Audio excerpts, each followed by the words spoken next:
I am curious about something, though. I see. Only 20 hours on Valkyria Chronicles 4. Huh. Gigamats.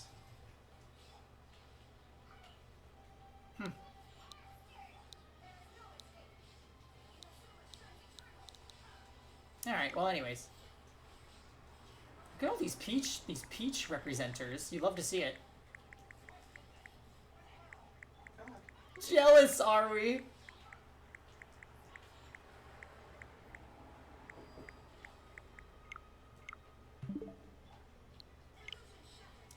Alright, so let's see.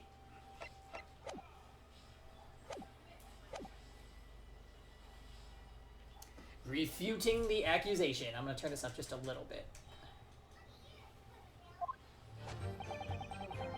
We were the only two people on the roof deck, dead or alive. I can swear to that.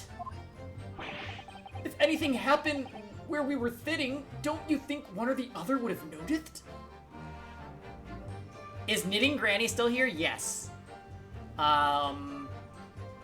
She's an icon. Actually, there's a few iconic people on the jury panel. I think I do love the Knitting Granny, but the lady with the typewriter is just the best.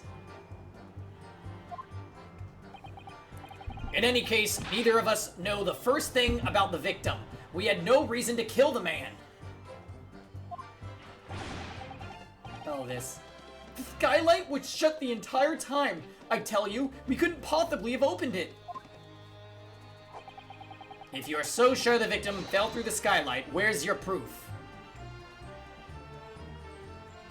That's his, like, angry animation for some reason, Jam. I don't know.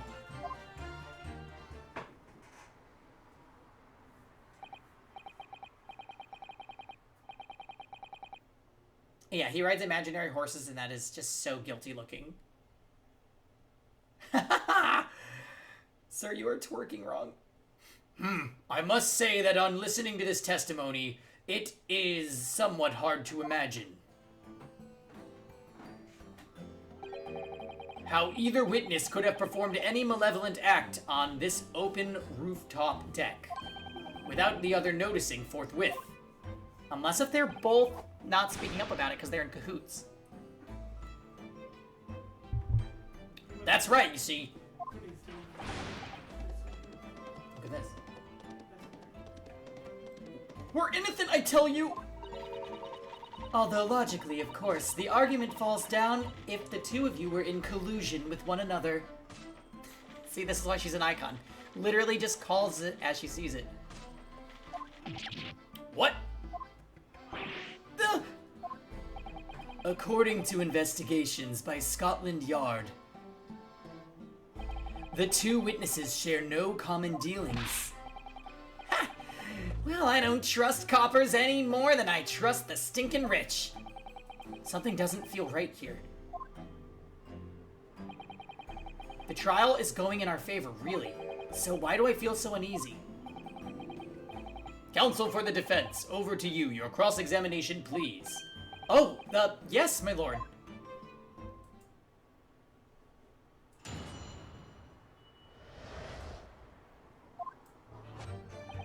Okay, we're the only two people on the roof deck, dead or alive, I can swear to. Hold it! So at no time did the victim, Mr. Mason, climb up to join you on the roof deck? Absolutely not. Dickin!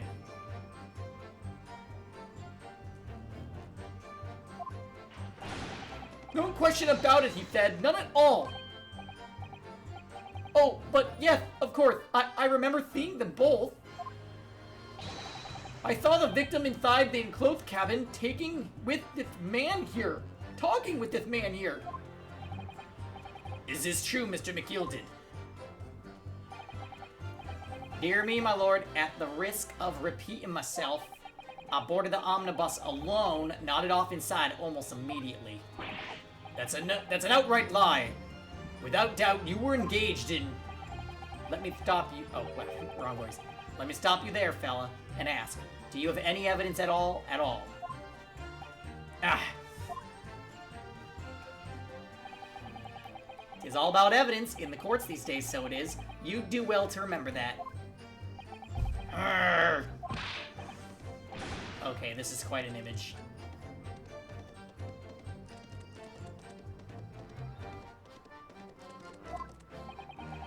This is going so well.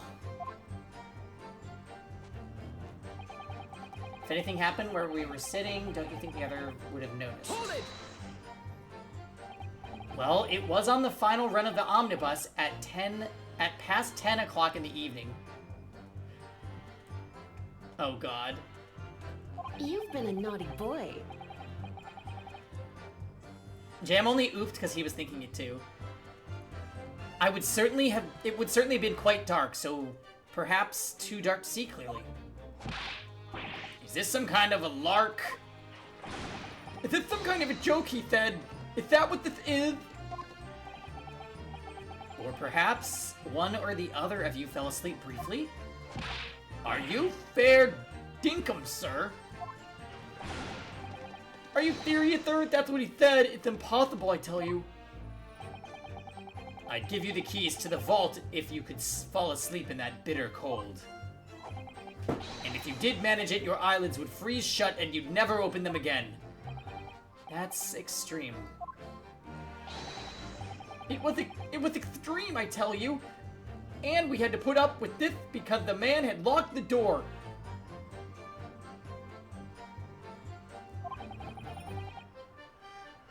Please, Jam. Any true gent would have unlocked it and let me in when I knocked. I'm dreadfully sorry about that, young fella. But you see, I was away with the fairies and I didn't hear ye at all. That's a lie! I saw you through the glass. You were talking to someone. Now, 'twas a cold night, so it was. People do be seeing things that aren't real in the cold. 'Tis hardly surprising. Shock. Seeing things! Seeing things! Pearly! Thank you so much for the Prime and the 14 months. How's it going? Imagine this was how court worked, bless. I know. It's a truly nutty courtroom. Apparently, the defendants or the people on stand are allowed to just shoot the judge with a paintball gun. I believe we have reached an impasse here on this particular point. It's exactly what you learned in your criminology degree. Is that this is real life? Excellent.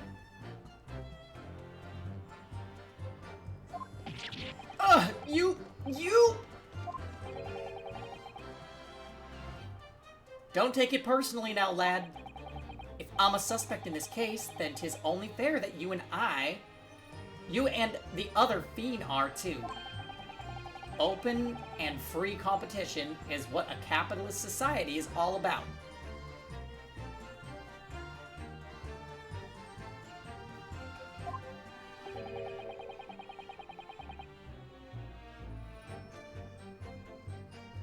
This isn't a competition I should like to be involved in, really.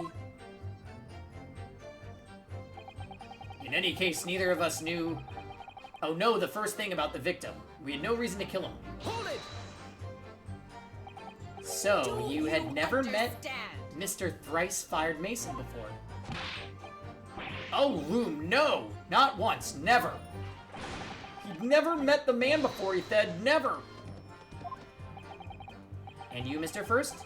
You had no prior dealings with the victim either? Oh, how much you want to bet he's about to lie?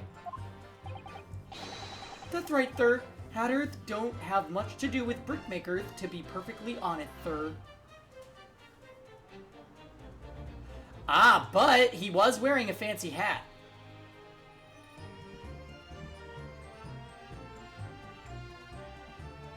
I think Jam is gonna be right. I'm thinking First might end up being very guilty here.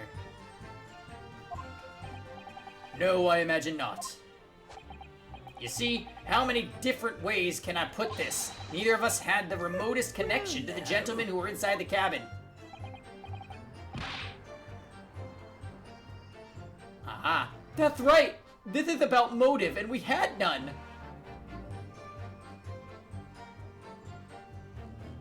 Excuse me. Mr. McGilded? Yes, Counsel. What can I do? What can I be doing you for? Did the witness's last statement give you pause for thought somehow?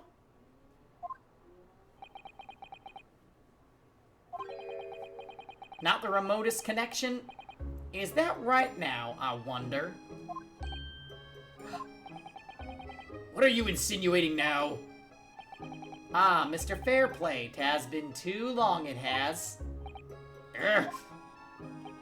If I'm not very much mistaken, I believe 'tis fast approaching, is it not? Your repayment date? I beg your pardon! Okay, we already talked about this, so you can't act like you don't know. You borrowed 20 guineas from me, sir. At an unconscionable, that's a word, rate of interest. You tickled me. You tricked me. It's extortion. Well now, is that a touch of begrudgery, is it? The sort of begrudgery that might motivate a fella to pass his crimes off on another.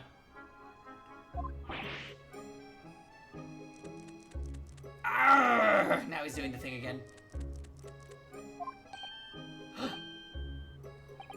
And young Mr. First. Meether? What do you want with Meether? You do be making hats for a living, do you not? That there top hat sliding about your head, is that one of your own creations, is it? Oh, well, I'm still just an apprentice, you understand? I'm learning to find the perfect fit for whatever fine gent walks through the door. The perfect fit, is it? Well, 'tis a very distinctive design, so it is. Many customers like it, I tell you. They like a distinctive touch. Customers, such as 3-Fired Mason. I was gonna say, it's the same shape as Mason's hat, so that probably links them. Ah! There was a photographic print of the victim submitted as evidence for my lord. Oh, this you mean. I can't help thinking that the poor fella's hat looks distinctly familiar, wouldn't you say? Oh!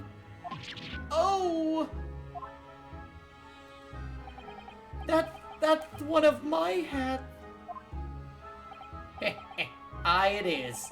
So it would seem the brickmaker was a customer of yours. The sort of customer, I'd wager, you could have had a wee quarrel with over the distinctiveness of the goods. Oh, no, sir! Absolutely not, sir! Meanwhile, Fairplay is still eating his cane back there. Well, there's really nothing more to add. It wouldn't be right to say that the two fellas here haven't the remotest connection to the victim, you see?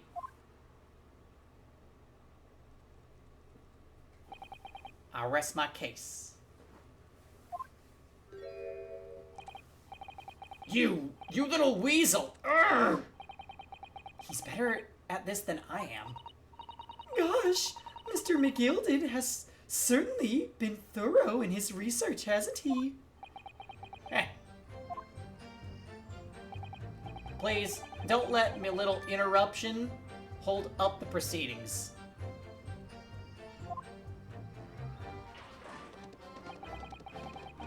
The skylight was shut the entire time, I tell you. We couldn't possibly have opened it. Hold it! Are you quite certain about that? That the skylight was shut the entire time? I'm going to lose my block with you in about a minute. He's gonna lose his rag with you in a minute, that's what he said.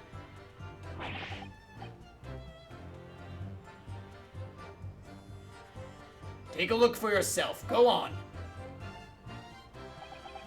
See, it's shut fast now, just like it was on the night.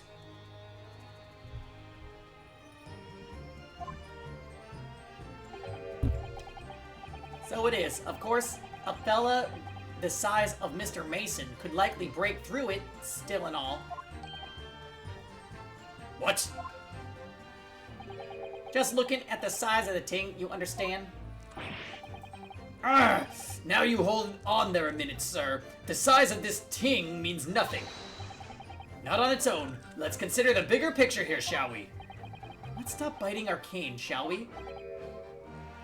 You get him. Ryunosuke's armband, aka Jam. I was riding the omnibus on another occasion when, well, I broke wind loudly. I shocked myself with it as it happened. This is an unexpected confession, Mr. First. Oh, I just meant to say, well, the point is I tried to open the skylight, you see. But, just my luck, I couldn't make it budge. The stench was terrible. Everyone was looking daggers at me. I went as red as a rogue, I did. Are you expecting me to sentence you? Oh, no, sir. The point is, the skylight can't be opened. I tried and tried when I was inside the cabin of Fame. The skylight doesn't open, you say? So that proves it. Oh, did I miss a thing? What, did somebody react? Shit. I'll have to repress. You couldn't have kicked the victim down into the cabin below, I tell you. Neither of us could. Nobody mentioned anything about kicking anyone. Like I said, the details are little nuggets at best. It's the mother lode we should be looking for. If you're so sure the victim fell through the skylight, where's your proof? Hold it! Proof. That's right, I demand to hear it. You came here to say we saw, to say what we saw, I tell you, not for this. Would you call us both shissers? Shickers? Shickers! Brand us as criminals. You call us liars, that's what he means, and accuse us of doing it. Shikers?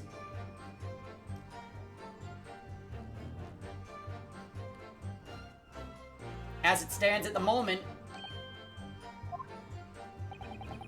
there's no hard evidence that incriminates yourselves now, is there? I believe we're in much the same position as one another here.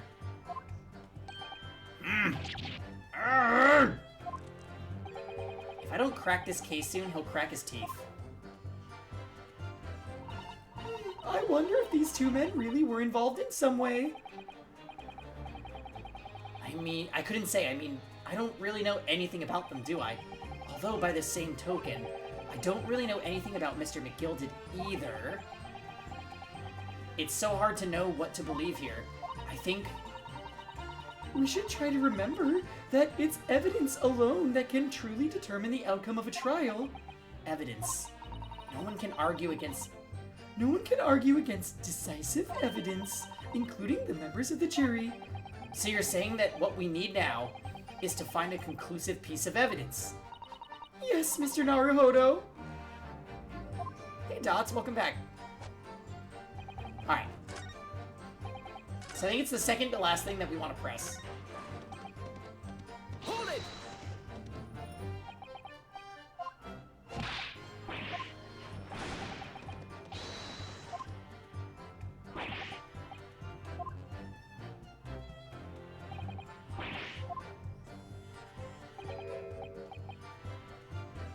Yeah, we have to go through the fart dialogue again. And wait for the girl's reaction.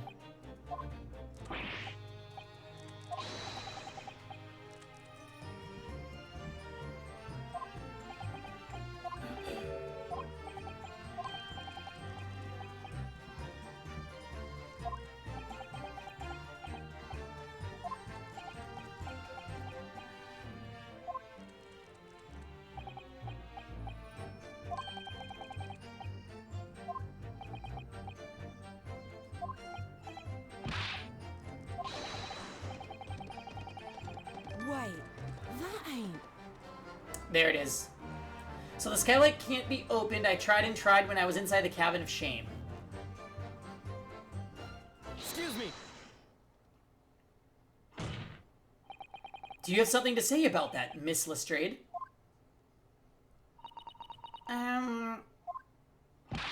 Miss Lestrade.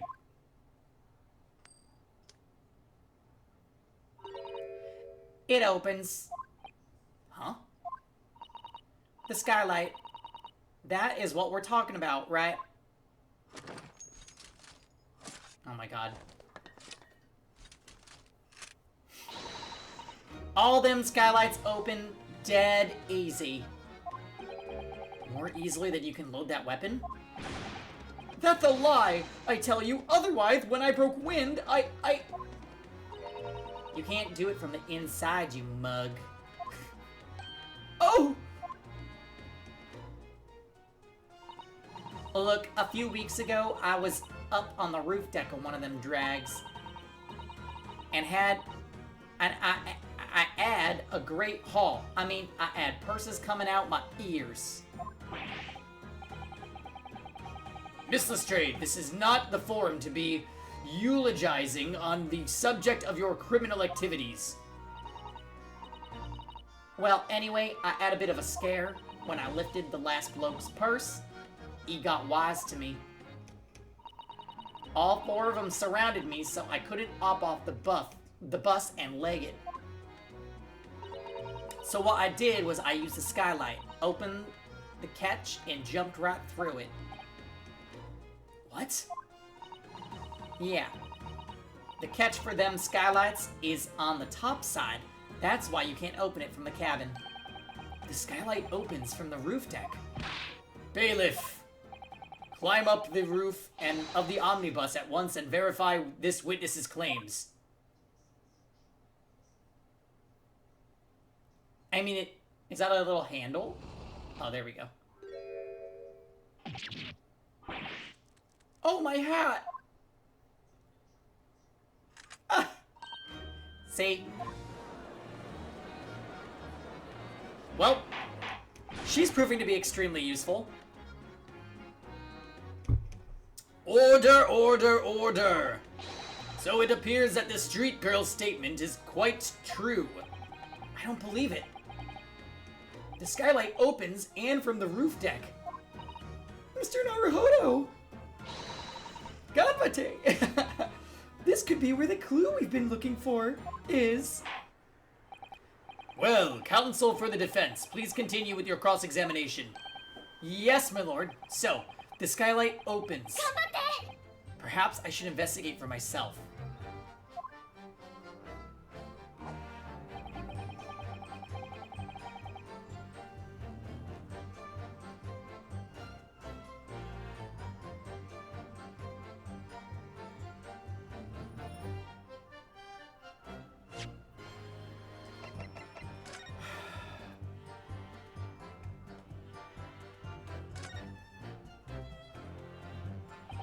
So the skylight was fastened shut before, but now the catch has been undone. We should be able to open it.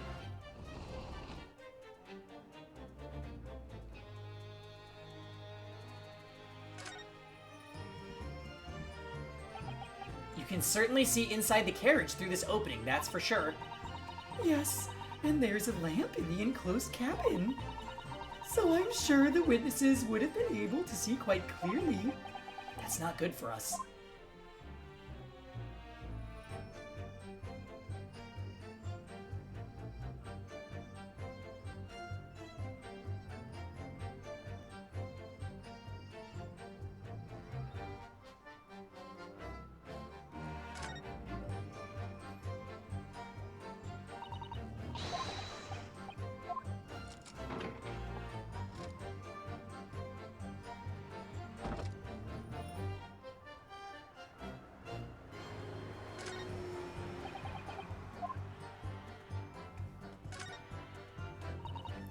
Yes, it does open very wide, doesn't it? Wide enough to kick someone like you through, certainly, Mr. Naruhodo. Why someone like me? What is it? Look! Just here, look at this! That's without question. It's blood. Why would there be a blood stain there? Surely, it can't be unrelated to the case, can it?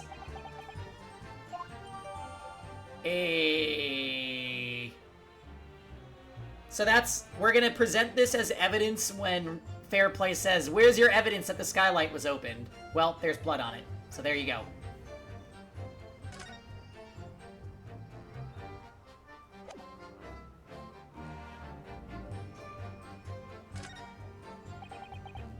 Yeah, it doesn't look like we can examine where the horses went.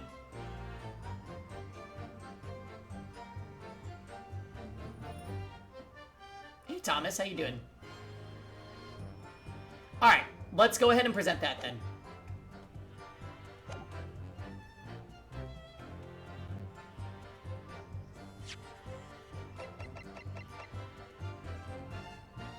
Objection! On the night in question, the victim was fatally stabbed in the stomach. And immediately afterwards, the victim's body was pushed through the skylight into the cabin below. Those are the facts, and the irrefutable proof remains clearly visible in the omnibus that stands before us today in this very courtroom.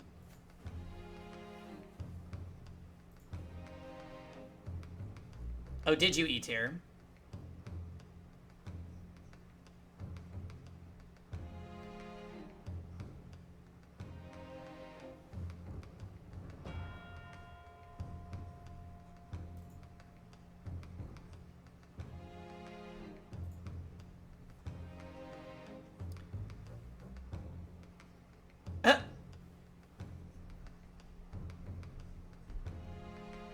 Okay. What? That's utter humbug. Well, get that word for your emails too, Jim.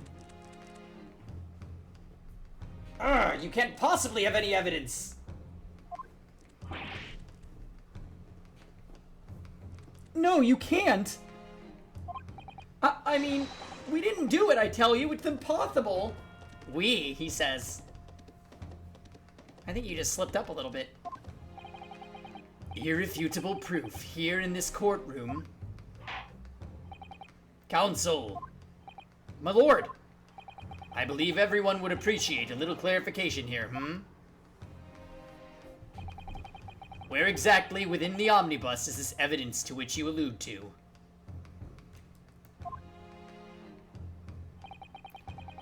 You will point out what it is that proves the victim fell from the roof deck through the skylight.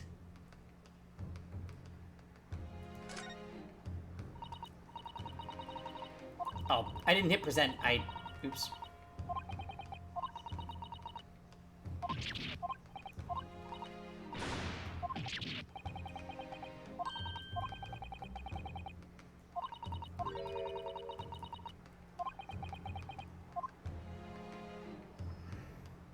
Got it!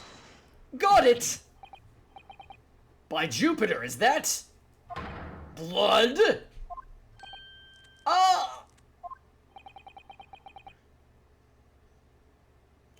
This bloodstain proves two things. Firstly, when the incident occurred, the skylight of the omnibus was open. What? And secondly, the victim was already bleeding when he fell through the opening. Oh my! And so it follows that Mr. McGilded, who was inside the enclosed cabin himself at the time, cannot possibly be guilty of this crime.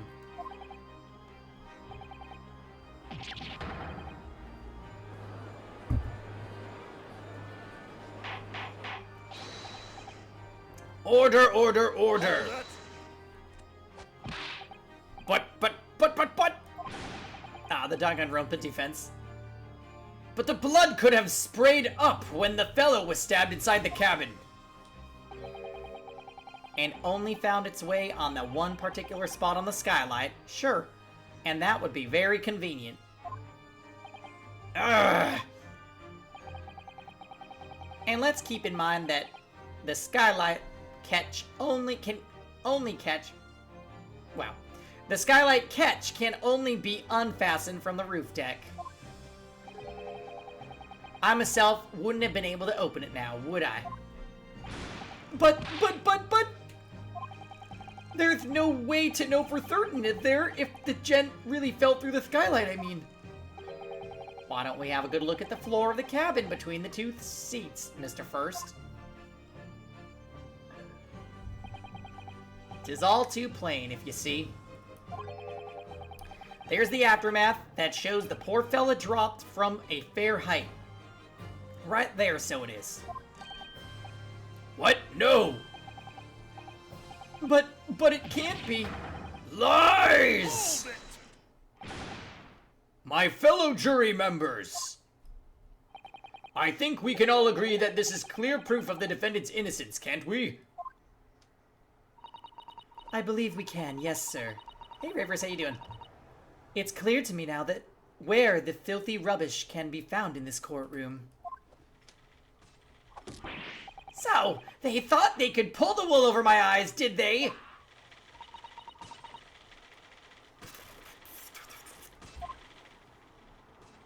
Yeah, I wear glasses now. I won't tolerate any of the guild's carriages being sullied with blood. I won't tolerate it! I know, right? He's damaging, state property. Oh, I always knew that nice gentleman who gave us the delightful park couldn't have done such a thing. Oh, Phil. Oh, Granny Phil. On 3, then, everyone. 1, 2, 3. Objection! Oh.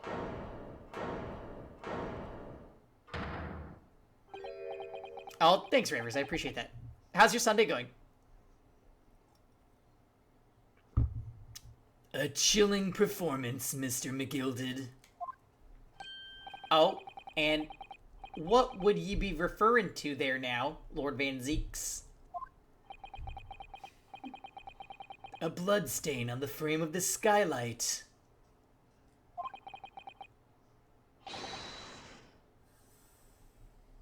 Ah, okay. Well, I hope you enjoy the Ace Attorneys then. Such evidence is null and void. What did you do today that was fun? What? Why? For one extremely simple reason. Oh, I thought he was going to do the point. The smear of blood never existed.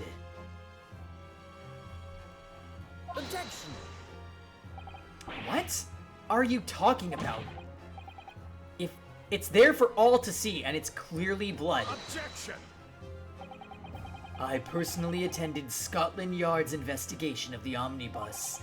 The officers involved went over the carriage with a fine-tooth comb.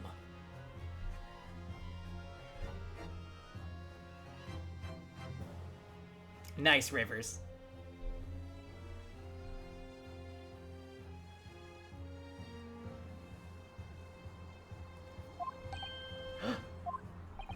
So I can state with absolute surety, no such smear of blood existed in the carriage. At least, not until this trial began. But... are you suggesting, Lord Van Zeeks, that this stain of blood was... fabricated, my lord? Yes. And while this court has been in session... What?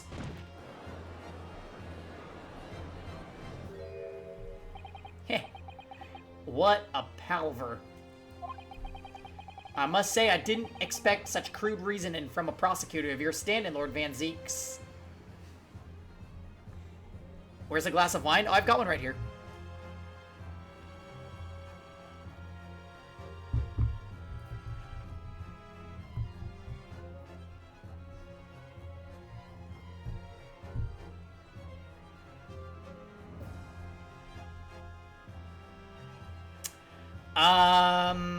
Right? No.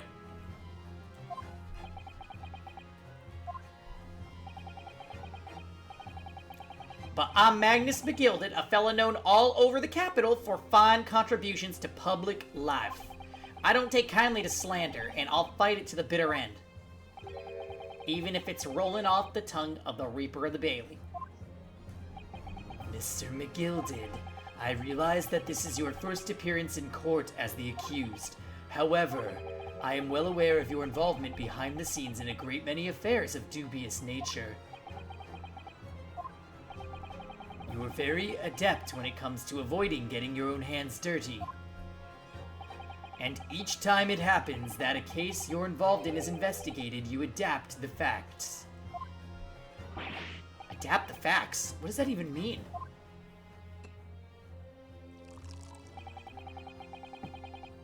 When you wield a fortune the size of Mr. McGilded's, however ill-gotten it may be, nothing is impossible.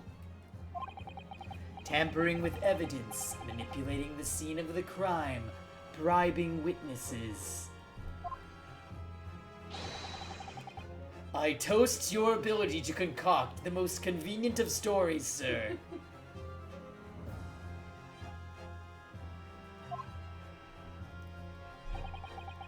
Tut tut, Lord Van Zeeks, this won't do to be sure. Will it now, Counsel? Oh, no. I think it's fair to say, this does all sound like a rather far-fetched excuse by a desperate man. The blood on the skylight didn't exist, you say? I love how it's just...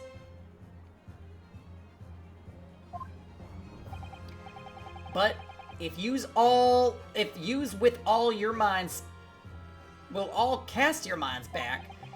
Is it not true that the omnibus there has been in the courtroom the entire time? Oh, fucking shit. It's when she threw the smoke grenade.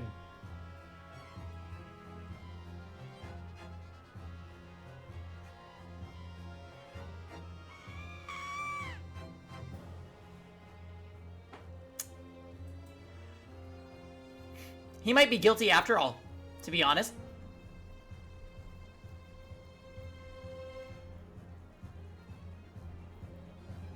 He does seem shady, you know what I mean? Don't talk to me.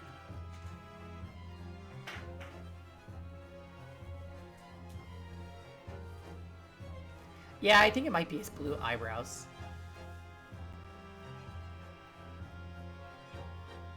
How can anyone possibly have put a smear of blood in it without the world and his wife seeing?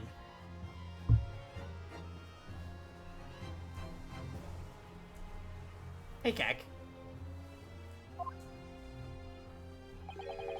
Isn't that right, Counsel?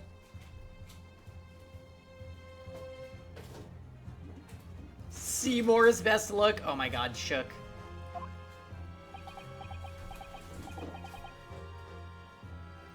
It's true. The omnibus has been in full view the entire time that the court has been in session. That's not true. It is not true. My learned friend. Here's to hearing your opinion on this matter in your own words. Well, technically there is a solution here, but is this like a lesson in being a lawyer? Like, even though we have evidence that would work against our defendant, we're not going to bring it up because that would make us lose the case. So we're supposed to, like, immorally ignore.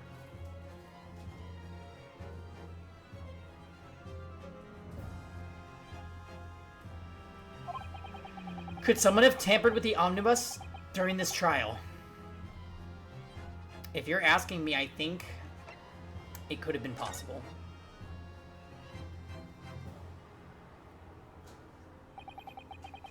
As a defense lawyer, it's my job to advocate for the defendant as best I can, but still, I feel as though there's something even more important at stake here. There is no evidence to suggest that the defendant did as my learned friend suggests. So the game won't let me call it out. Hey Cortex, welcome back. However, in terms of having the opportunity to carry out the alleged tampering, there is one possibility.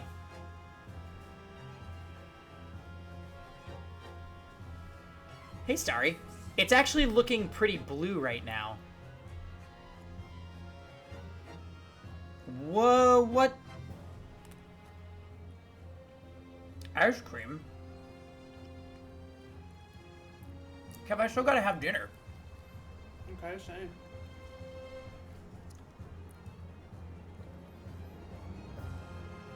Why isn't it showing? There we go.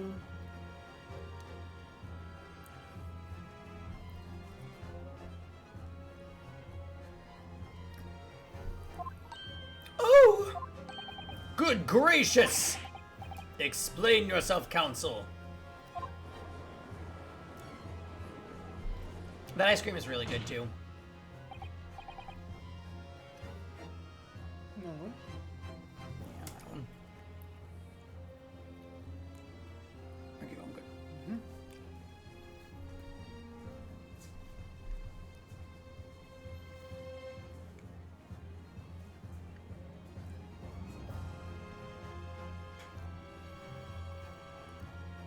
If we argue it was impossible, we probably don't get to bang Van Zeeks. Oh, Lord. Yes, there is. It seems my learned Nipponese friend has no intention of running from this deceit. So, it is better that we talk about it, because Van Zeeks already knows, right? So it's better that we prove ourselves.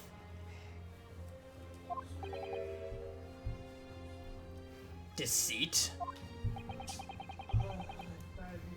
I'm sure everyone still remembers clearly the recess that we were forced to take. You are unwelcome in my city. And we cannot do that. Huh? People might just use a chicken patty again. I forgot to deep fry the chicken. You can make it with a chicken patty instead of a breast. Yeah, that's what I think is really cool. It's just that I have made a chicken patty for the salad chip. Oh. But I mean, doesn't matter. What's another? As a result of the smoke grenade fired by the witness currently in the stand, Miss Gina Lestrade. Do you want food? Yeah.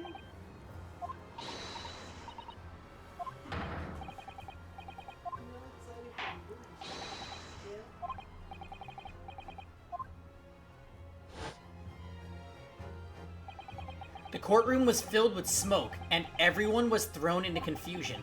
All of us were made to leave this chamber. In that brief interval, under the veil of smoke and in all the chaos. I love that. It could have been possible to steal inside the omnibus.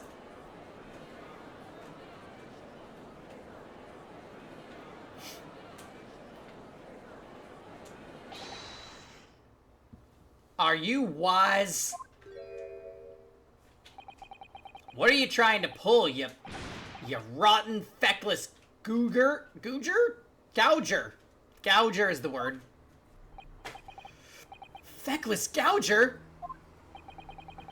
You're supposed to be defending me. 'Tis a wicked plot. 'Tis a wicked plot to undermine me, so it is. Yeah, he's real mad. Objection! Whatever you think this is, it changes nothing. The facts are the same. Yeah, here's the thing, okay? If we didn't just say that, Van Zeeks was gonna say it. And in like a sassy, vampire, seductive way. Okay? It would not go as well if he was the one that said it, so it's better that we said it. Do you understand? Arrgh. After this courtroom was evacuated earlier as a result of the smoke grenade, a number of inconsistencies materialized in relation to the omnibus. Inconsistencies such as... To start with, the storage compartment underneath the rear passenger seat. Ah!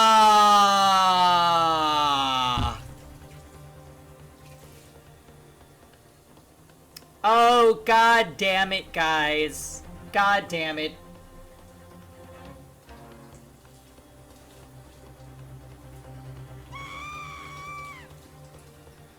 McGilded lied about everything. Stupid girl. No, that's Gina.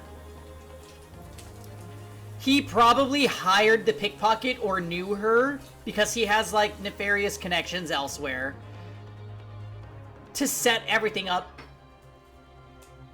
Yeah. Yeah, this is not good. The lying about locking the door, the cleaned out storage compartment.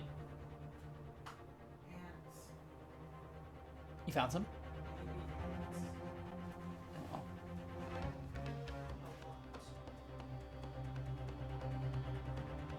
Oh no.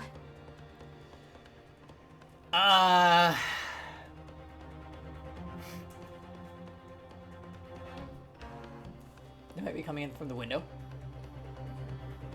They're very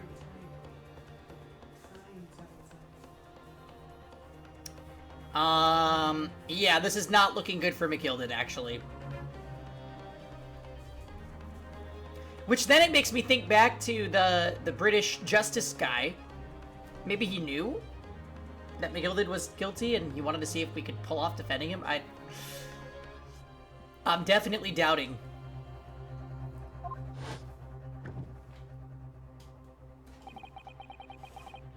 When the police investigated this omnibus, this compartment was full of the driver's items. Secondly, we have a smear of blood on the ledge of the skylight. As I've said, that was not present at the start of the trial this morning. Unfortunately, Lord Van Zeeks, no one is able to corroborate your claims. That's true. When the omnibus was first wheeled out, both the storage compartment and the skylight were shut. Accordingly, I'm afraid to say we cannot establish with any certainty if this evidence is the result of tampering or not. Indeed, my lord, no doubt there was not a single person who saw fit to verify such things. What do you think? Sorry? About this omnibus? Is there anything else unusual about the omnibus?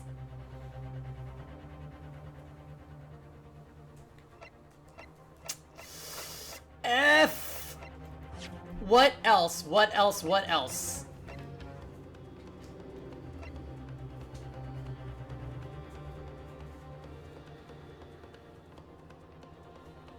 We're done here. Take away the bodies.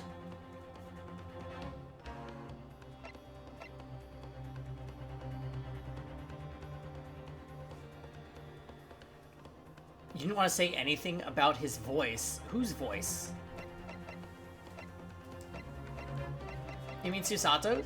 Susato's a sweet angel. I see nothing wrong. Objection! I can't do this. Yes, there's nothing wrong at all. Do you understand? Yeah, see, Thomas knows, alright? He appreciates the power of water. I mean Susato's voice.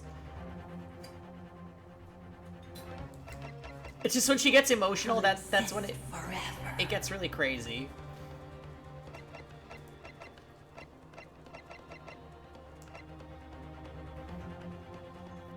We're just gonna say that we have an inkling and go with it, but I really don't know. My lord? Yes, counsel. There is one further inconsistency. A mark that surely could not have been present at the start of the trial.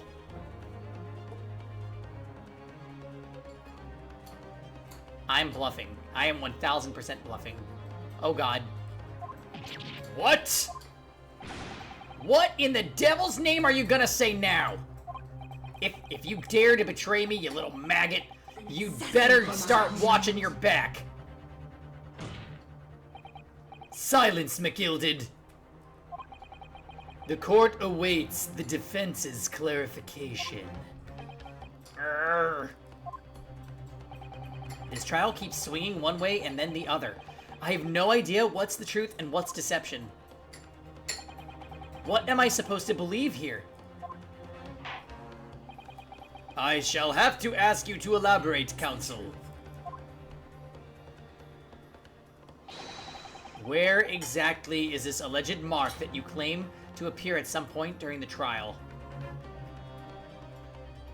Ah, crap.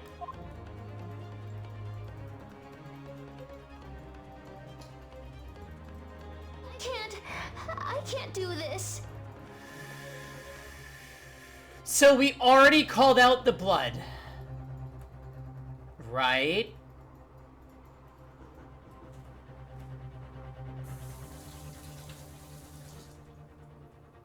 Did we?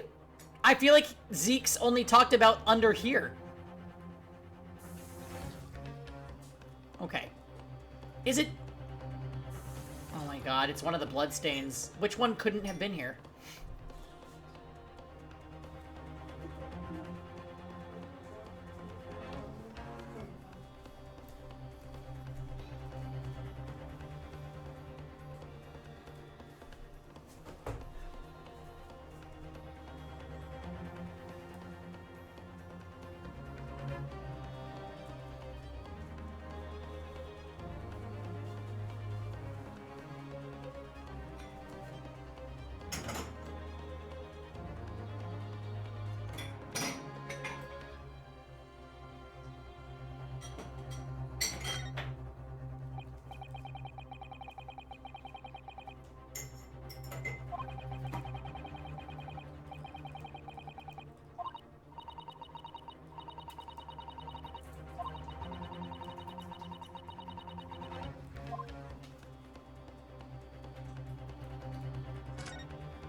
That's poster of the Great Exhibition that's due to start 6 months from now.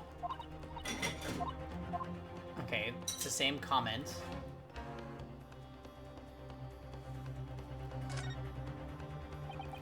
Blood that's soaked into the seat. The victims obviously...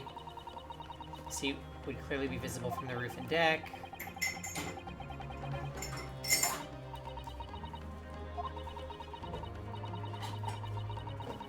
Okay, yeah. Yeah, we could just ditch the trial and go to the Crystal Tower. That's blood, isn't it?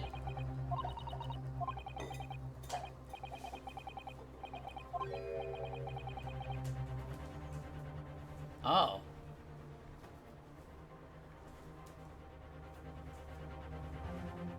Well, this is probably it then. I suppose it does seem a little strange. Okay. Yeah, alright. Obviously, the game threw us a bone, and this is what we're just gonna present. Got it! Got it! If we consider the victim fell through the skylight onto the floor of the cabin, you would certainly expect to find signs of blood where he landed. But as far as I recall, this bloodstain on the cabin floor was not there when the omnibus was first brought into the courtroom. Good lord!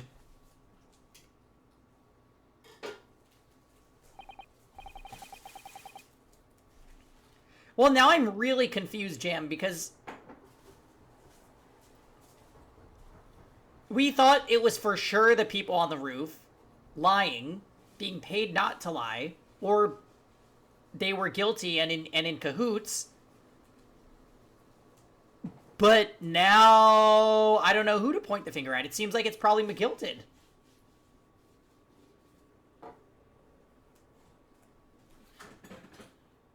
So he must have... McGilted paid them off? So that he could accuse them? That just doesn't make sense.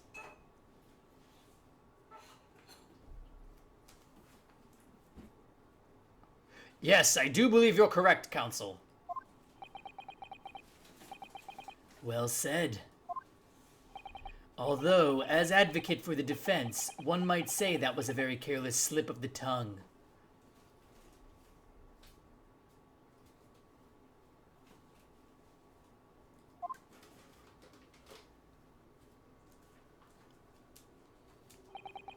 I believe that bloodstain on the floor is a decisive piece of evidence.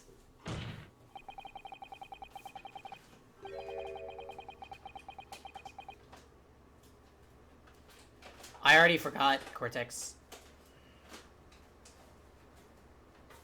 But if the question is whether the evidence is genuine or whether it was unlawfully fabricated by someone, I feel compelled to admit that there's at least a possibility that the evidence is fake.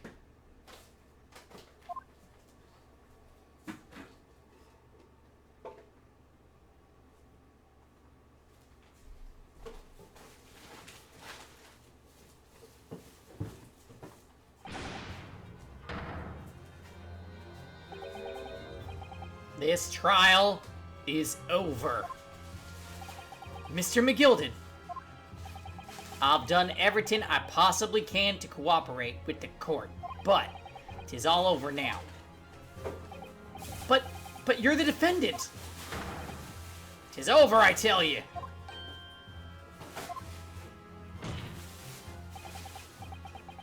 Memory, recollection, what people think they saw, 'tis all a nonsense. Facts are what counts, and the fact is the bloodstain is there now. Well, and over the course of the desperate trial, long and extreme drawn out as it has been, that good-for-nothing Reaper of the Bailey has failed to present any decisive evidence at all. I'm scandalized, so I am. I thought better of Lord Van Zeeks. Well, my lord, I must concur with the defendant. The unaffirmed recollections of an individual cannot stand as evidence. At this moment in time, the particular bloodstain in question is very much in existence. And in the absence of any credible method by which to prove its alleged previous non-existence,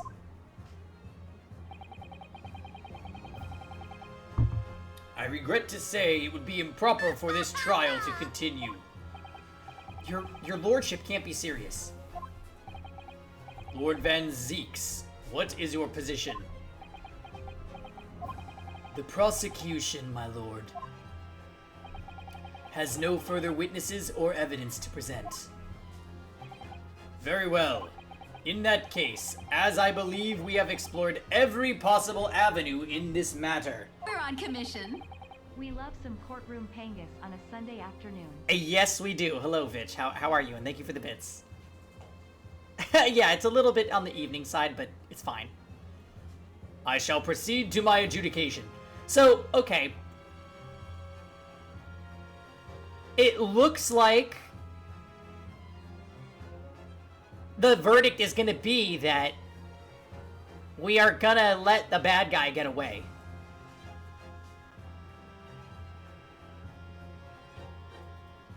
I do really think he looks like Santa. He does.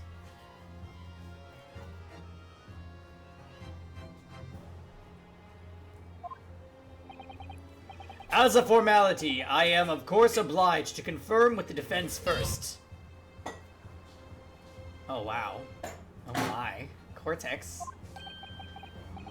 Throwing it back to Zero Escape, are we?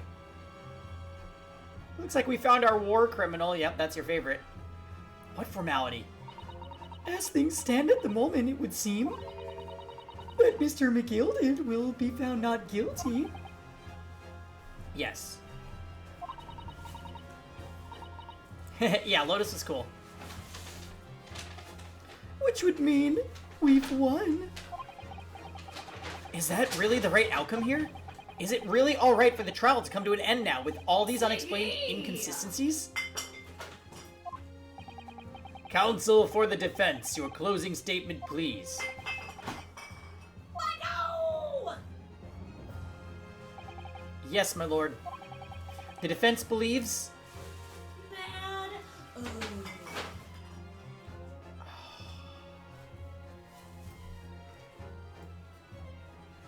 Are they really gonna make us choose one?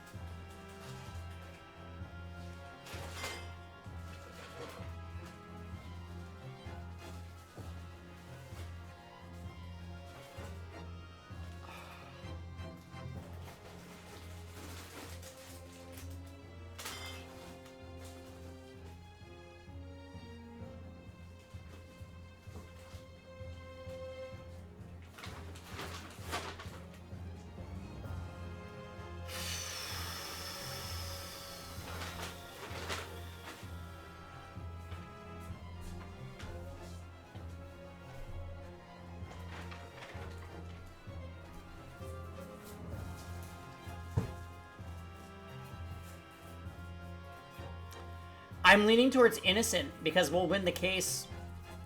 And it's our job to win the case for the overall plot progression. But it's not the moral. Here's the thing. If we did say that he's not guilty, there's nothing to prove it, right? We suspect that it's a setup, but there's no proof.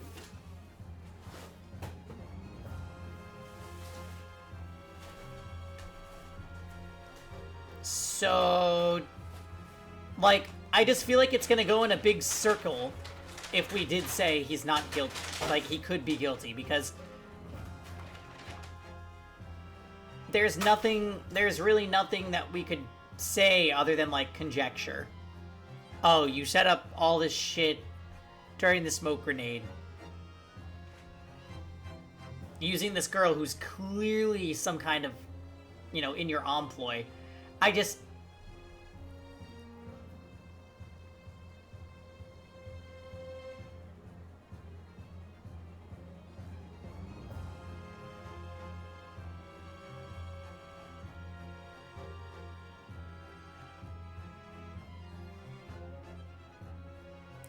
The sword guy tells you to believe in your client. Oh, Kazuma.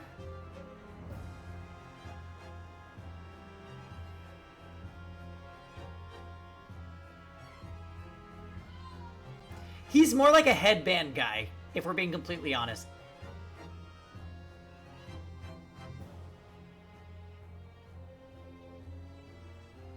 Headband Chan, yeah. Head Chan.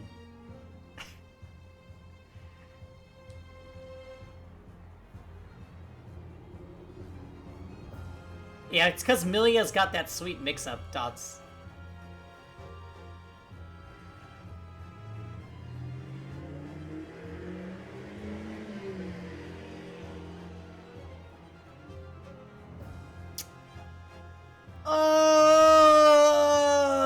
I'm choosing innocent.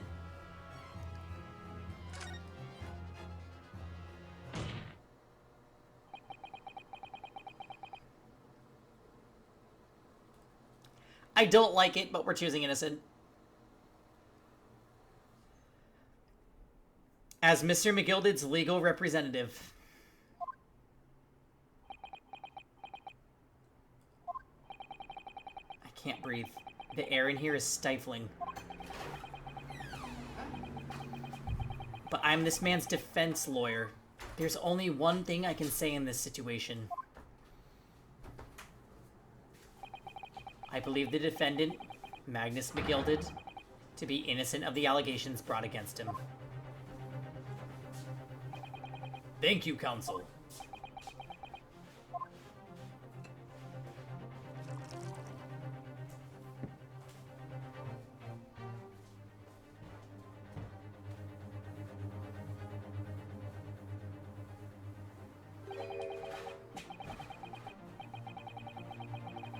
Here's to you, Mighty Pony's friend, and the most abject closing I have yet to hear in a court of law.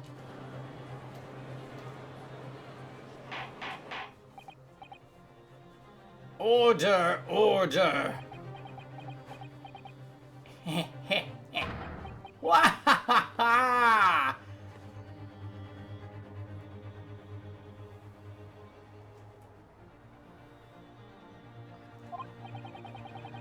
Oh, 'twas a grand decision to appoint you as my lawyer, so it was a grand decision.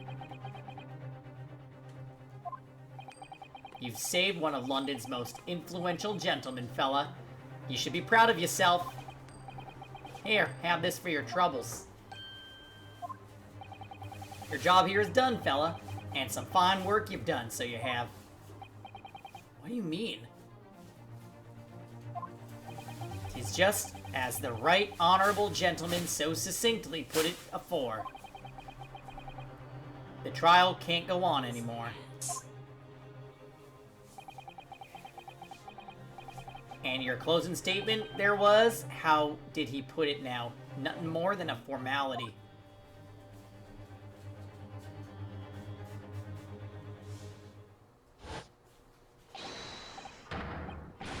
Wow.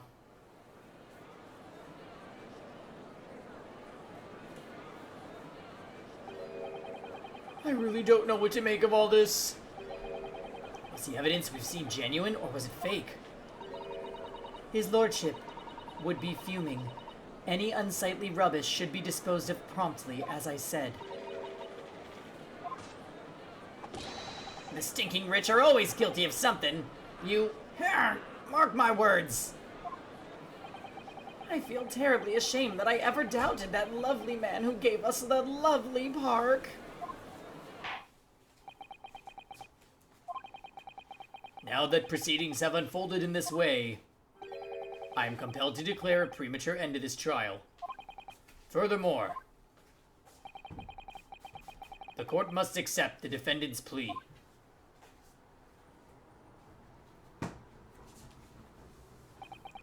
I thank you kindly, my lord.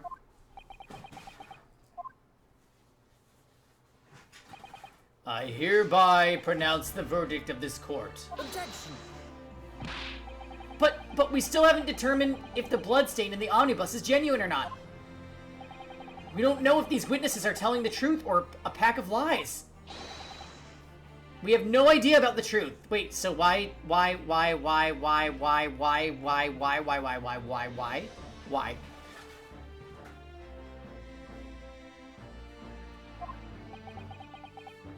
Oh. What should I do? Didn't we already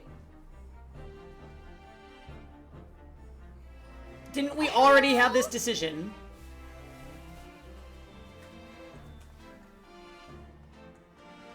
The game expected you to pick the other option. Oh, I see.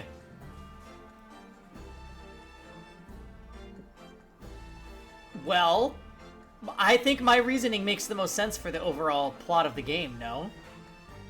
We needed to win this case so that we would be able to study in London. And we were able to win the case by choosing that option. Maybe. The game didn't expect me to be corrupt! Oh my god, I'm not corrupt. I was very pressed making that decision. I knew it wasn't right, but I also know what we're here to do. You're what's wrong with our legal system, Paul. Oh my god, I have nothing to do with that.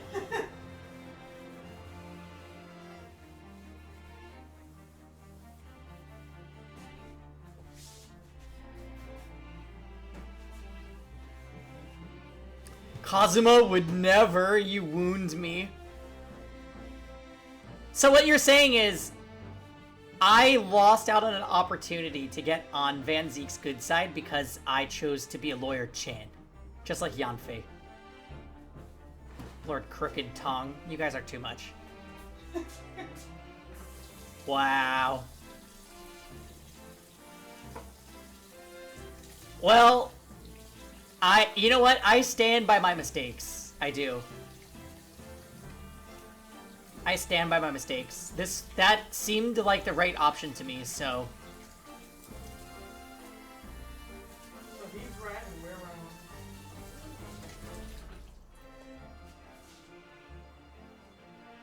wrong. Right, though, right. That's why I didn't choose the other option, because if I said that it could be false, there's no evidence to that.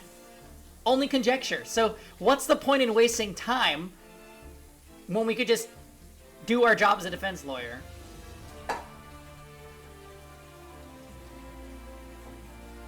How cutthroat. I mean...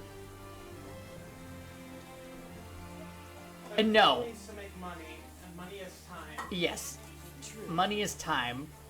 And also, Matt, turn off that game. Stop it. You're not even playing it. You're just logging in to trigger me. Now you're gonna Kyo. What, Animal Crossing? I fucking knew. No. It's always Valkyria. It's always Valkyria Chronicles 4. I'll play it. I'll play it. I will. Alright. Well. Revel in my mistakes, everybody. I'm gonna go get a glass of wine, so, hang out for a sec. Where are you?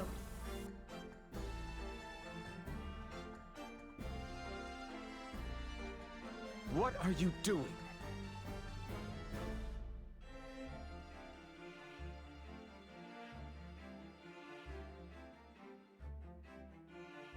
Your life is mine.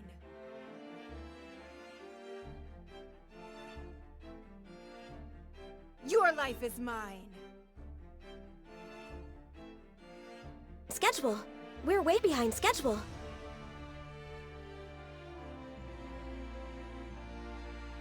Schedule. Thunder is required.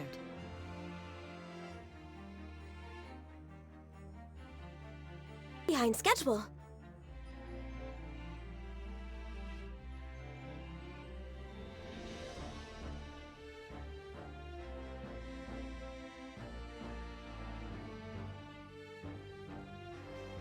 The power of water is its ability to take any shape. The children will help.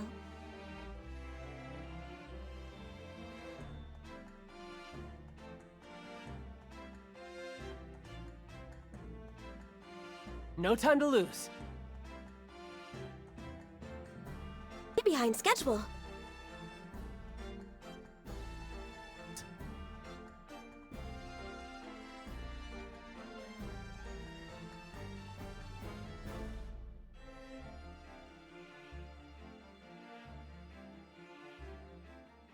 Wow! It's so much fun!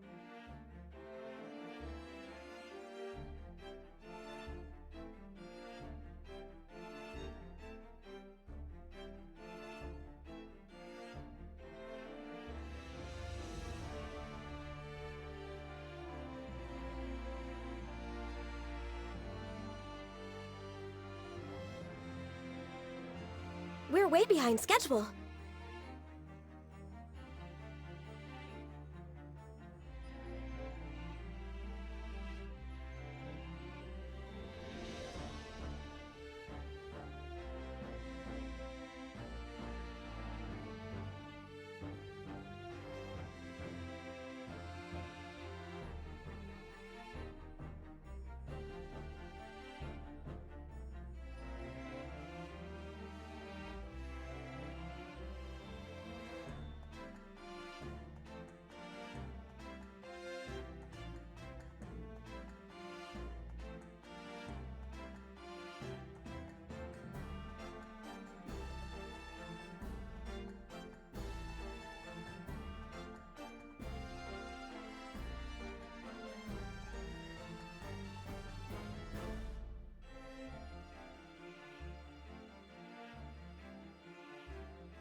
Alright, yes, I know we're behind schedule, I know.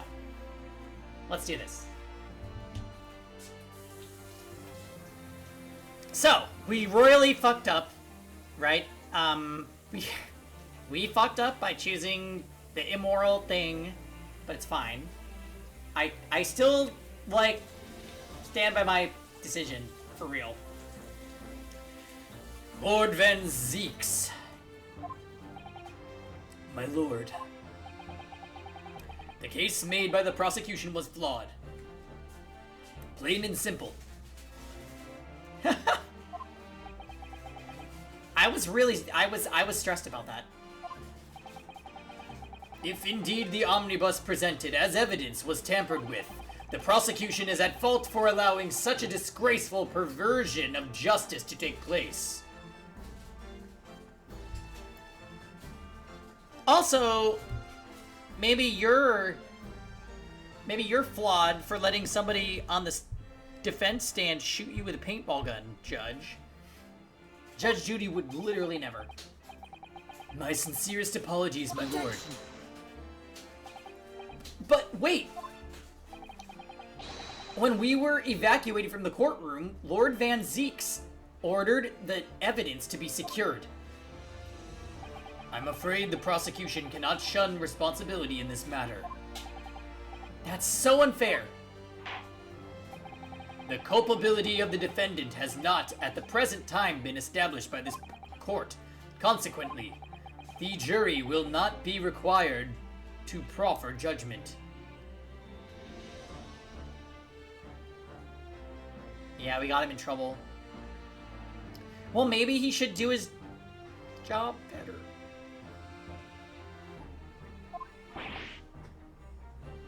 What? Well, Lord Van Zeeks, it's been a pleasure, so it has. And as for you, my dear fella, But you must be punished! I couldn't have asked for a better defense. Do you mean to tell me that this has all been a grand waste of time? I've been banned from this channel. Ugh.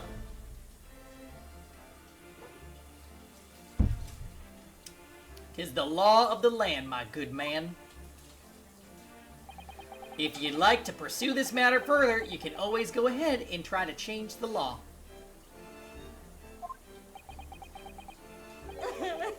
Magnus McGilded. Good grief, you have more to say to me, have you? Just one thing, a warning. This is far from over. Well, something to be looking forward to then. Wah-ha-ha! I hereby pronounce the defendant, Mr. Magnus McGilded, not guilty.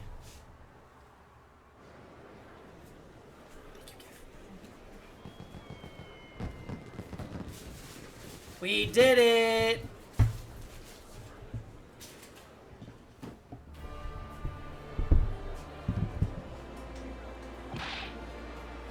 Can't believe it. This is an outrage. They should have examined the evidence more. What are you talking about? The man's been cleared. He's innocent.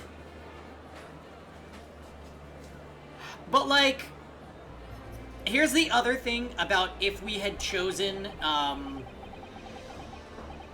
to try to out the evidence against the defense, like, we are literally in that trial to prove to a justice that we can be a defense lawyer. It made no sense to refute it, no matter how you look at it, moral or not. Look at me.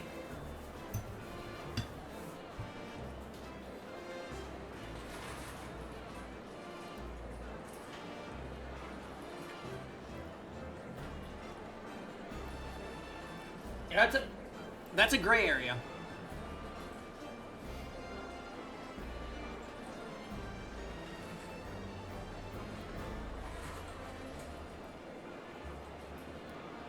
It is.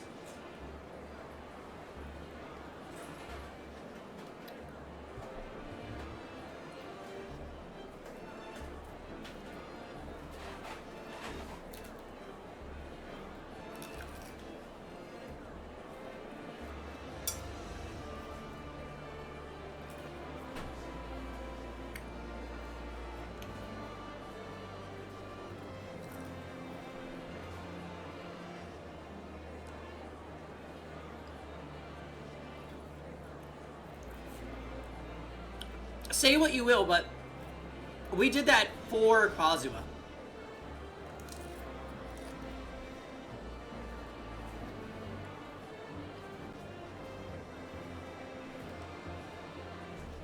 We did it for Kazuma.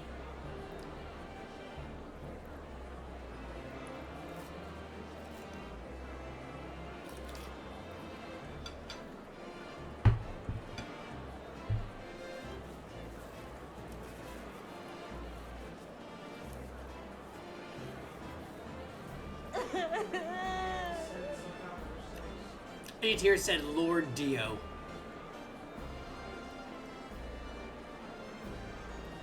The disrespect.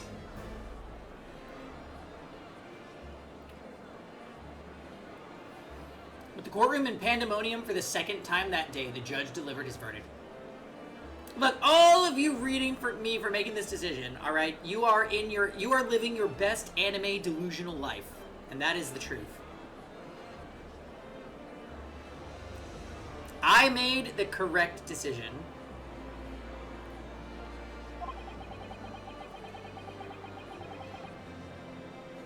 My first ever trial in Great Britain came to an abrupt end, with the defendant being found not guilty, ostensibly a victory for us.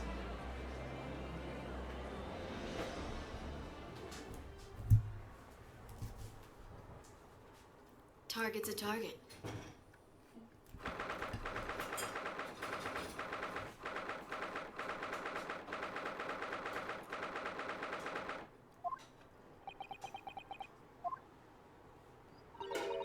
That certainly was a long trial.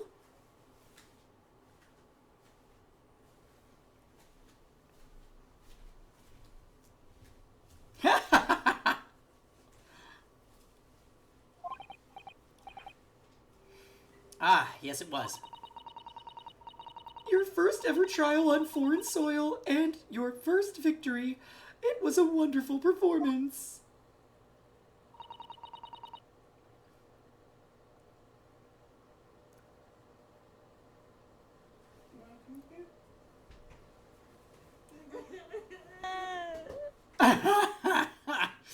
Yeah, play the clip.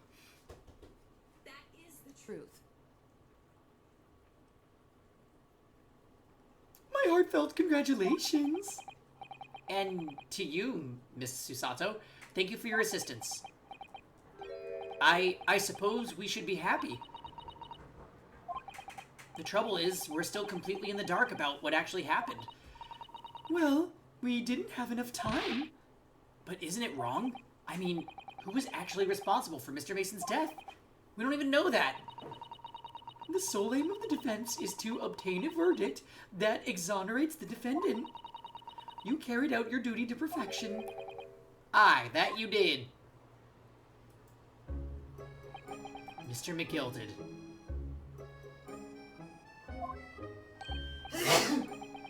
Bless you. And that girl is with him too. Well, it seems the stories are true. Oh, what stories? About 6 enormous fireworks they do be letting off when the verdict is not guilty. I'm sure yous must have seen them now. Spectacular, wouldn't you say? Yes, definitely. I'd heard it was a sight to behold, and to be sure it was. And I viewed a tank, I suppose, for having an opportunity to see it. Ha ha ha! Oh, I don't know about that. I'm not sure I really did anything. What on earth are you saying, fella? How did I walk out of there a free man then? I don't think it was so much thanks to me as down to your planning.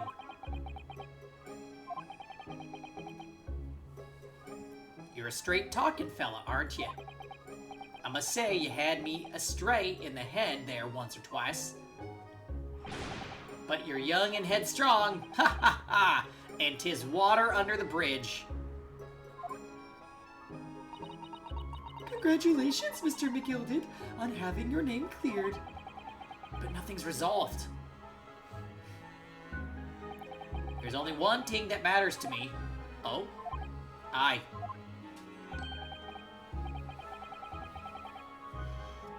They've all seen that I didn't do that odious and abstinent deed. 'Tis grand, is it not? I suppose it is. Now the fine fellows of Scotland Yard can take matters in hand and sort out any wee details. They'll see it for what it is. They'll get to the truth. I've absolute faith in them, so I have. After all, I do be providing a good number of their wages with all the taxes I pay. It's not that funny. So then, as we agreed forehand, 1,000 guineas for your troubles, fella. Oh, no, I couldn't possibly accept that much. Be whist. You're a humble people, are you, from the east? Well, if you insist. You have this, still and all. You deserve a reward. Mr. Magnus McGilded. Everything is ready, sir. If you'd like to follow me into the courtroom. Into the courtroom? What's this, officer? 'Tis sooner than I was led to believe. It's not an I hope it's not inconvenient, sir. There were some changes to the schedule. Well, I must be making tracks now. 'Tis time for the inspection. Sorry, what inspection? They're going to examine the omnibus again, so I'm told. I asked if I could be present for it myself. They're going to examine it again? Naturally, I'm under no obligation to take part in any more of this matter now, but as an upstanding member of London society, I do be doing my best to help where I can. 'Tis a gentleman's duty, so it is. So then, fare thee well. It was an absolute pleasure meeting yous.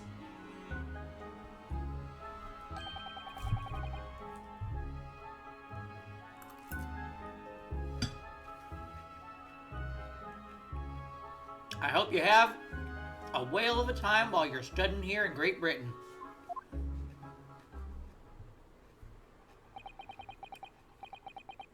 And there he goes, a free man. Oh, I forgot she was here too.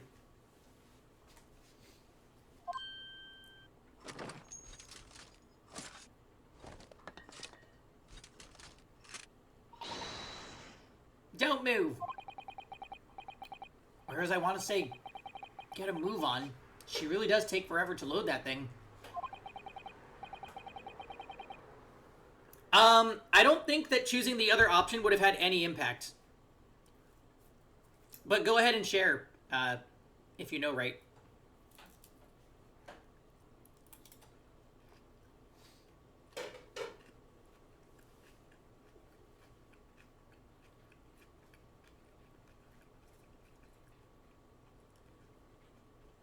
That is the truth.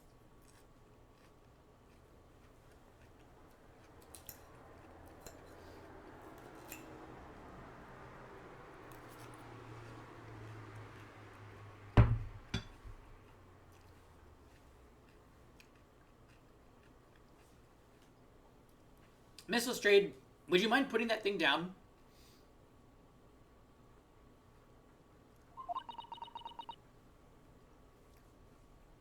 God damn it, E-tier. You're a grown-up. Sorry. And I ate all grown-ups. Ah, there you are. Oh. Naughty, naughty, running off like that.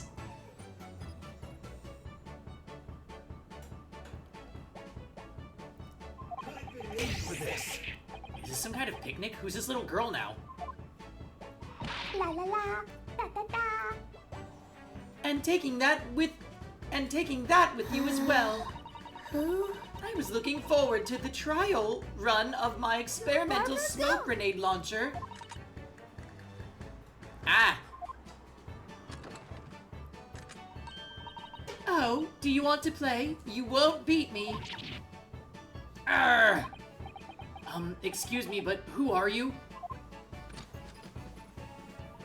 Oh, good day to you. I'm, well, the inventor, I suppose, of that machine. The inventor? Well, normal smoke grenades are so dull, don't you agree? White, white, and more white. If you have to be shrouded in smoke, it could at least be a pretty color, I thought to myself. Do you have to be shrouded in smoke, though, at all? I just took my eyes off it for a moment whilst I was changing onto a different omnibus and she pinched it. Luckily, I fitted it with a telegraphic beacon. A what's it? I have no idea what this girl's talking about. No time to lose. Anyway, you're coming with me now. Back to the laboratory. What for? To apologize, silly, to my technician. What do you mean? What do you mean say sorry? You must say sorry when you've done something wrong. Surely an adult has told you that before. An adult? I don't listen to no adults. Come along then, follow me. Fine, have it your way. Oh, good. You see, I knew you'd want to do the right thing in the end. I'm fairly sure that what she wants is not to get shot by the massive gun of yours.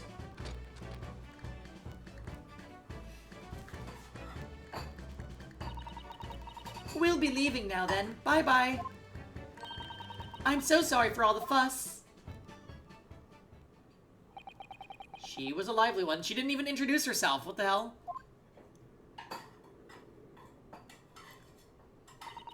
Well, do you think perhaps we ought to be on our way now too? Yes, you're right. But where to? Oh! We haven't had the time to find a place to stay. We arrived in London. Oh, no sooner than we arrived in London than we had to rush here. All our traveling cases are still with the bailiff. I was originally planning to spend today in search of lodgings. But at this late hour in the day, I'm afraid we may be out of luck. It's Clover. Don't worry though, I have a plan. If worse comes to worse, I've heard of a lovely park we could sleep in tonight.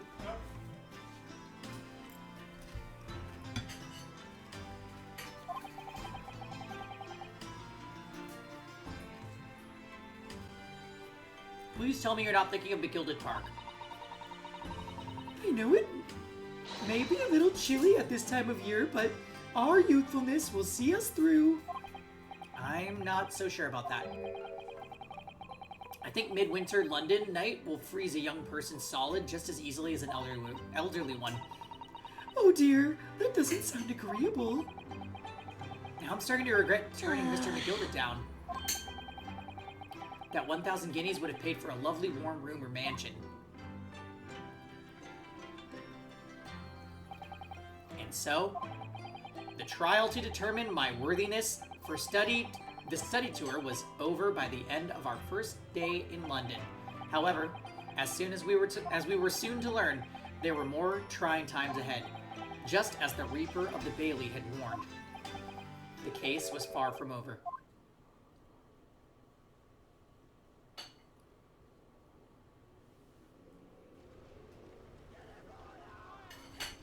What's going on? Get the fire brigade!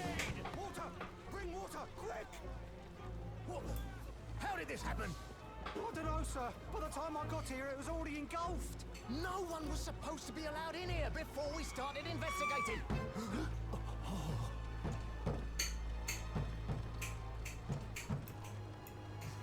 Somebody's inside? God.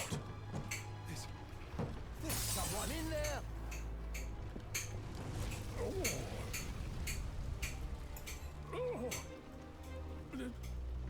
This can't be. Sounds of flames.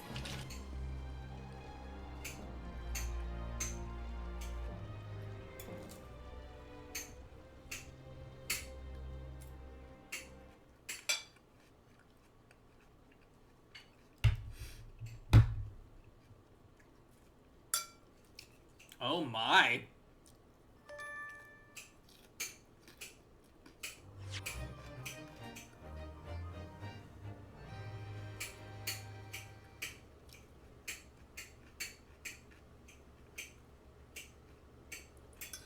I wonder if McGilded was in there.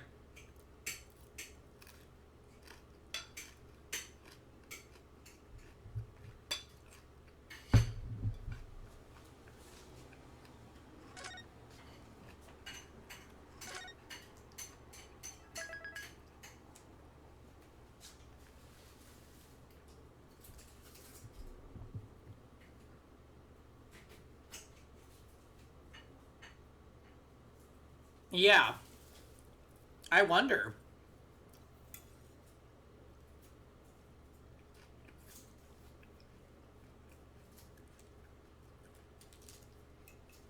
Well, looks like they won't have to worry about lodging. Or maybe they will.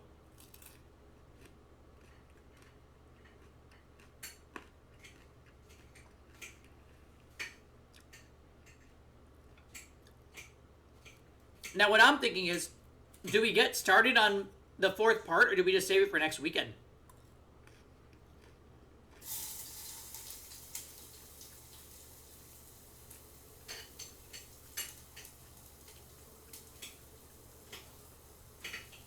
Get started? I'm down.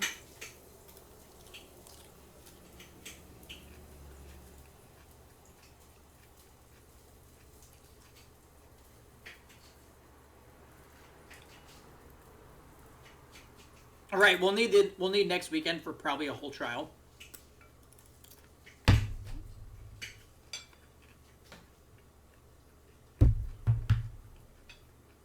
Interesting.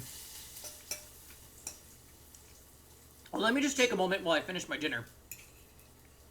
But yeah, that was really interesting. I like that there was that extra little moral dilemma, and I was terrified that it was going to have. No, I'm having a salad. I was terrified that it was going to have an impact on the outcome of the trial. But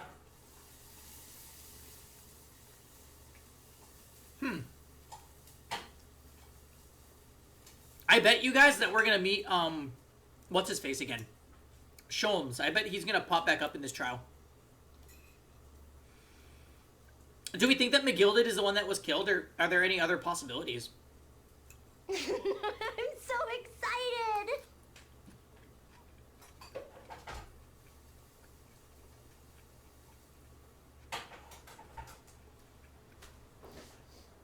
The tutorial levels, right?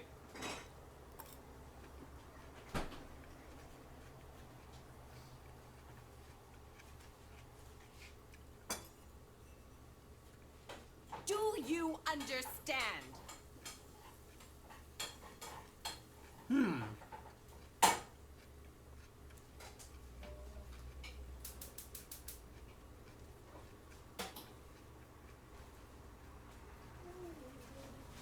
I suppose the only other possibility would be if one of the other witnesses was inside for some reason. I think this is it. Like maybe Beppo?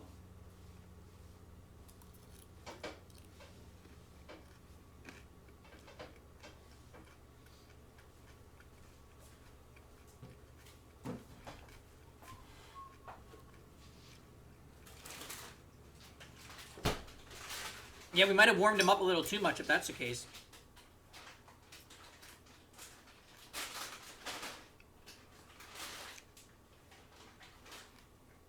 It could have been one of the jury members, but I don't see why the jury members would have stuck around after the trial was concluded, so probably not.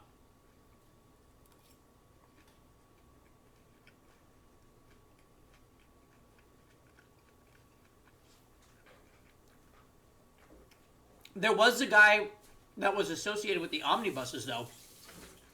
So maybe he would stay around to, like, see the inspection.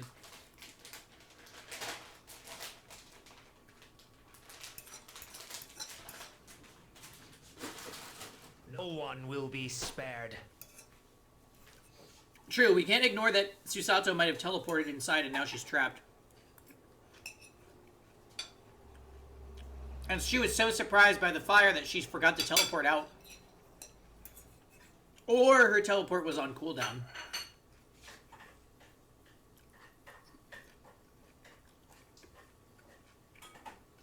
Oh no.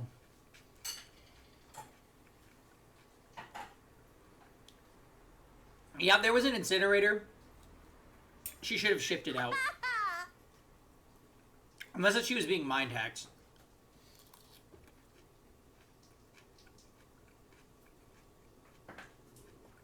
Hey, what's up, Jarek?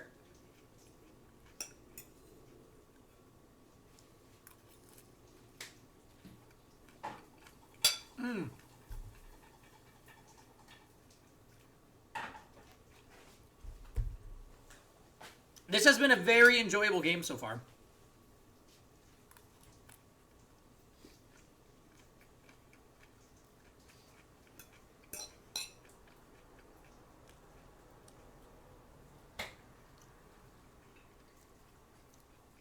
Jarek, how is life post call center?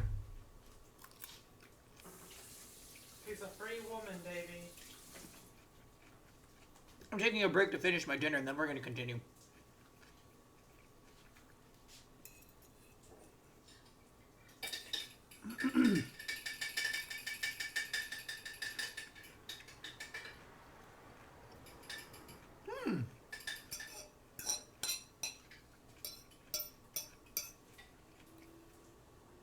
you appreciate life more. So yeah, that's straight up epiphany.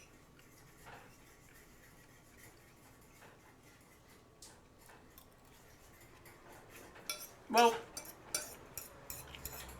it did seem like that was not working for you, so.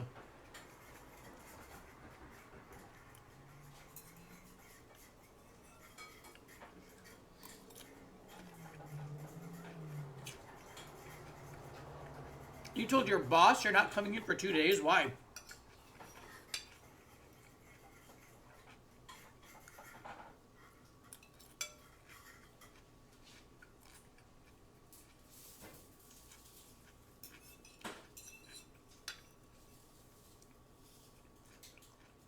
I have to return to work tomorrow and I'm despairing. Oh, that's wild. I did request next Friday off, though.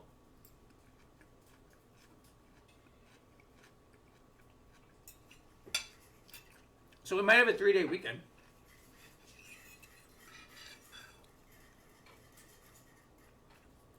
How are you liking Great Ace Attorney overall? I'm really liking it, yeah.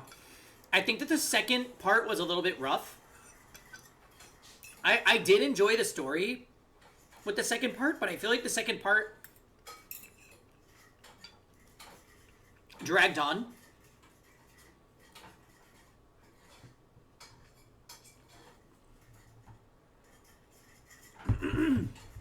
Yeah, the one on the boat. Boat 23.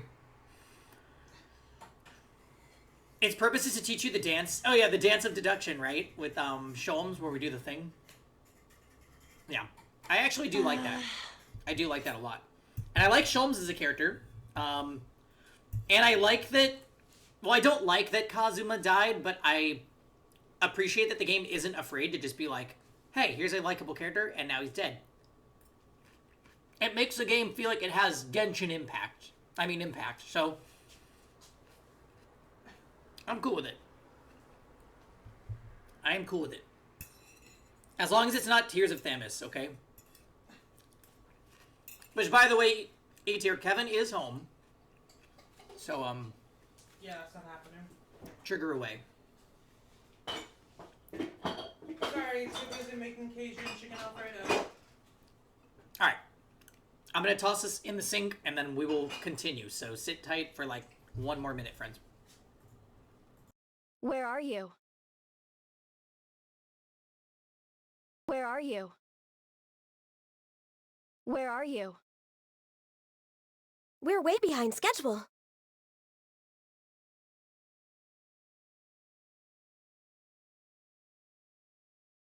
Will help.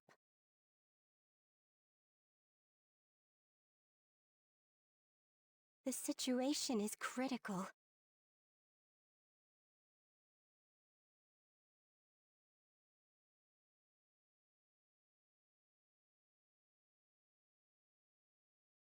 Much more useful once you're dead.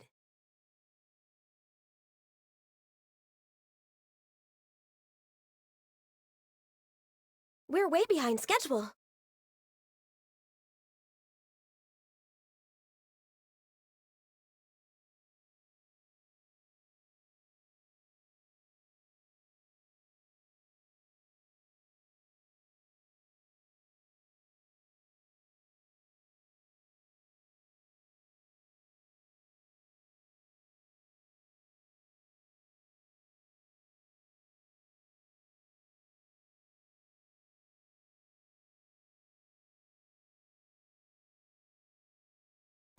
Okay, we're back.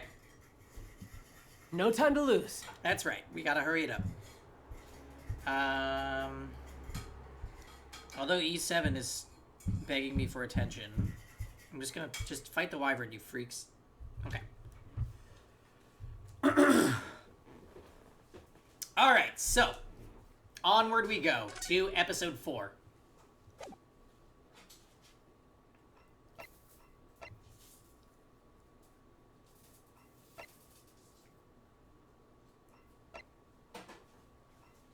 So it seems there's only 5 episodes in this game. Wow. I'm so excited! But then, there's another game included in here, is there not?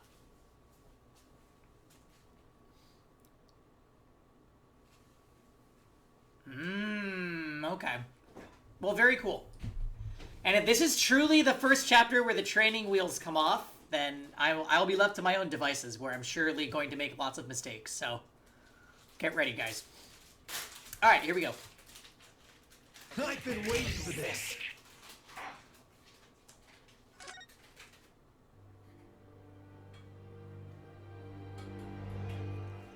The Adventure of the Clouded Kokoro.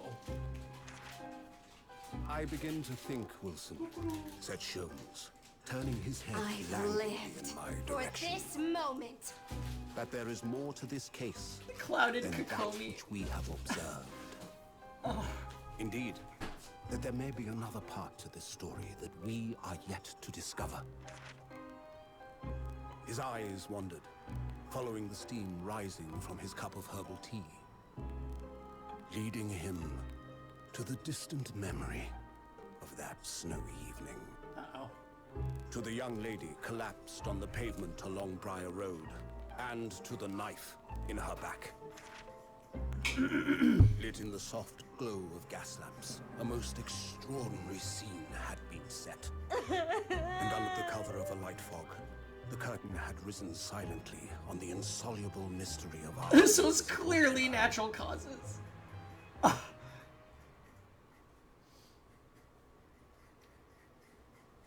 Ooh. We're gonna talk to the guy with the mutton chops.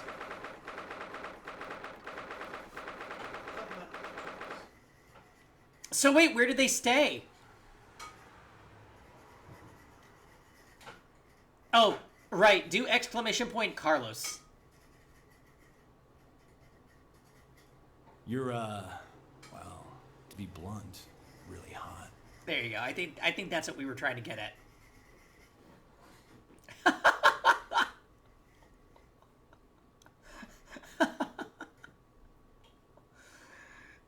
Yeah.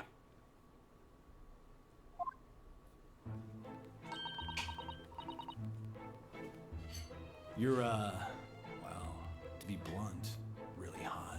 Jai, you've heard that command before, you crazy. Don't say that to Susato! Yeah, come on. You personally have Great Ace Attorney 2 as your 4th favorite Ace Attorney. Great Ace Attorney 1 is your 6th favorite. How many are? I think there's 6. The campaign begins. I'm glad it's back in the rotation. I know, we have so many sound commands that, like, they definitely phase in and out. There's some good forgotten ones that sometimes make a reappearance. Like when people use exclamation point Helga, I'm like, that's super OG. I don't really understand what's going on, but... I'm waiting for the hot clock man to show up. Oh. Oh, yeah, yes, he's coming, he's coming. I know the one. I don't remember his name. But you're talking about, like, the Chief Lord Justice or whatever the fuck, right? The one who gave us the deal? Did you sleep last night, Mr. Naruhodo? No, not at all. Clock Daddy is his name. Yay, it's done! Eater, hearing that you've completed something makes me legitimately scared. I'm talking about our teapot. Okay. Well, I just checked.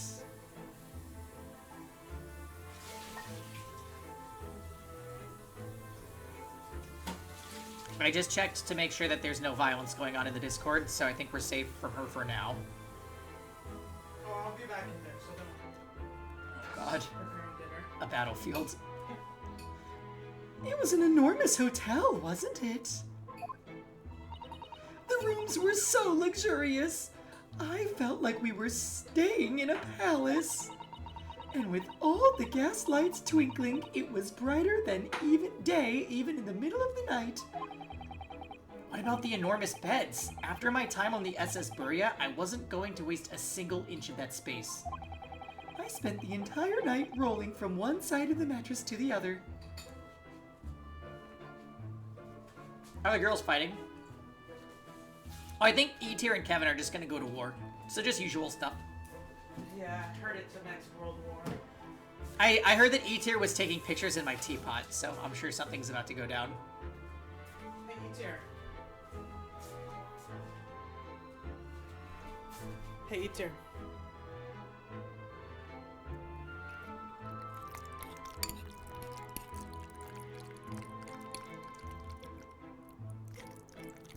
Hey, Kev, I don't like that ASMR. All right, I don't like that.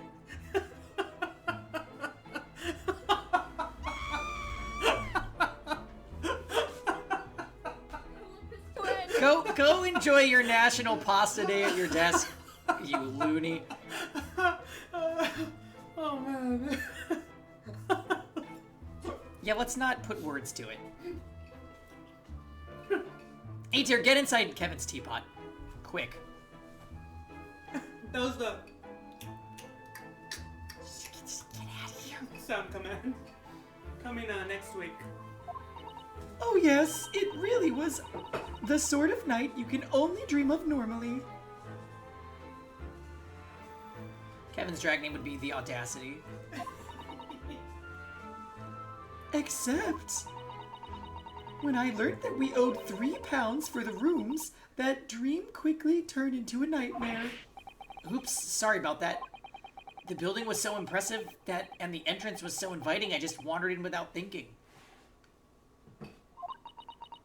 Yeah, I'm pretty sure Kevin's teapot does have wet brain pasta.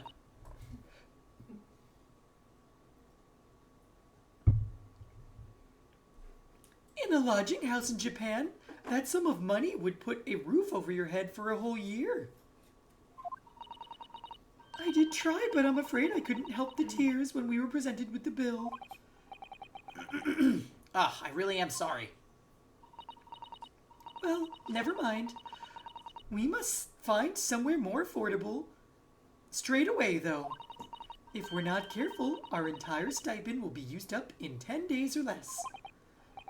London is a scary place. Good morning to you at this early hour.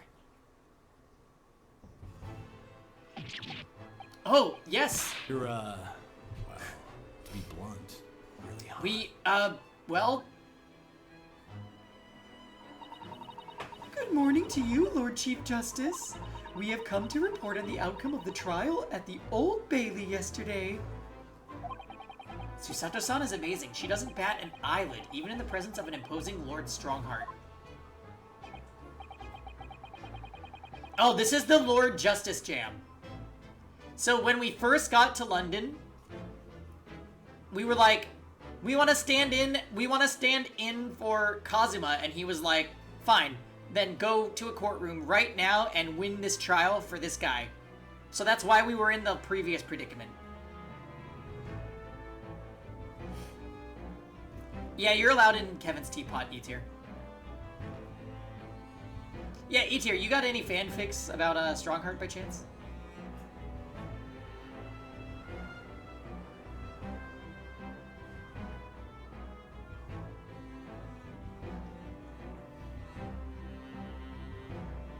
Oh my. Jam wants to have some tea with Strongheart.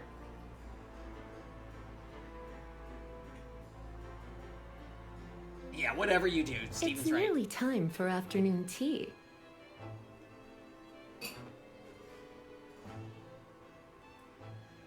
I don't remember what voice I gave him. Yes, I believe you had a very comprehensive initiation into British courtroom practices. Oh, yes, it was very eye-opening. Thank you. And in accordance with your instructions, Lord Strongheart, Mr. Naruhodo performed his duty to the end.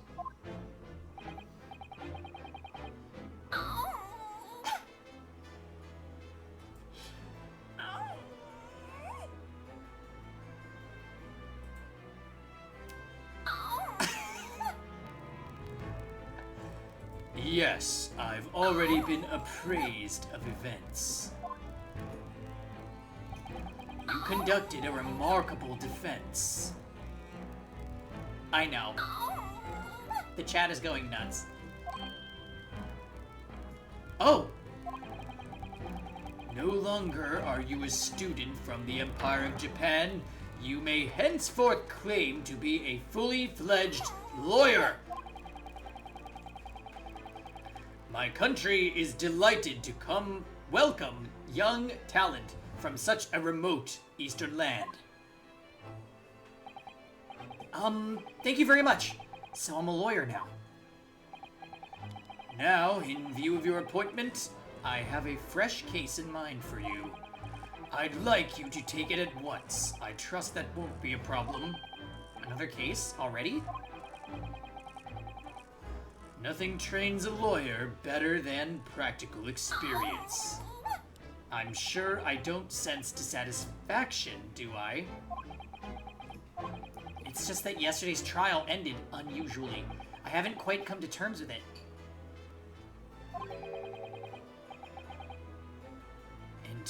And what's to come to terms with? The man was cleared. What more were you hoping for? Vit.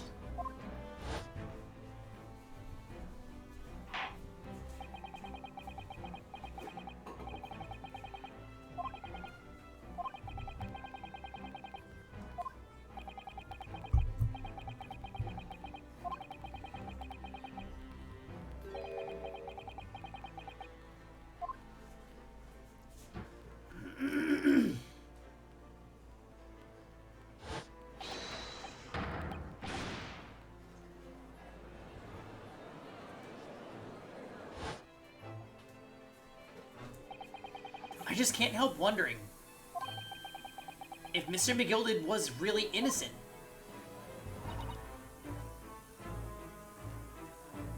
Oh, Dots. Mr. Naruhodo! It's just that I never managed to ascertain the truth. And when the trial ended...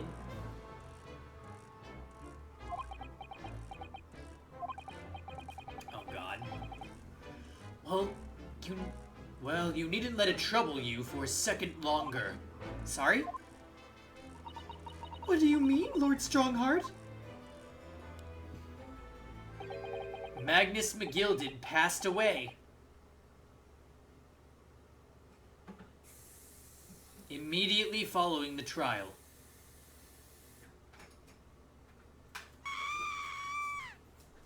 Oh, well. So he was the one stuck inside. Oh, boy. And with that, we just say, bitches get stitches. That's what he said. A guard is getting fired. I see what you did there. You think Kevin did it? Jam, do you want to hear the sound again? Because I'll do it. No, you won't. So you better watch yourself. Exactly. Go feed your cats. They're starving for attention. Yeah, so Magnus... You think Typewriter Lady did it? No, stop. Typewriter Lady, I want her to come back. Maybe as a witness. I need more from her.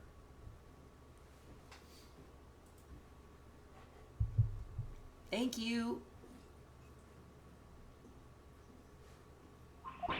Oh, no! What? Mr. McGilded is... dead? I have 19 minutes and 41 seconds until my next engagement. Time enough to talk.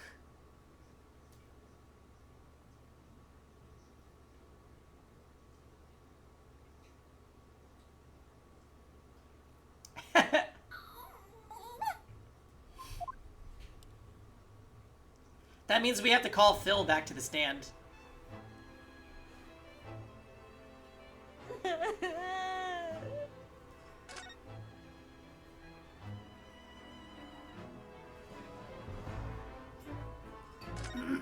Alright, let's gather some info. I don't understand. What happened? How can he be dead? After the trial concluded yesterday, there was a great commotion in the Old Bailey. And you'll presumably recall an omnibus had been wheeled into the courtroom.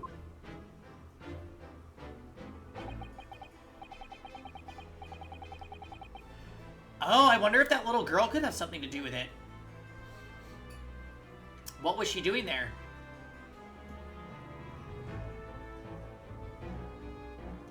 Yes, of course. That was the scene of the crime which Mr. McGilded had been accused of.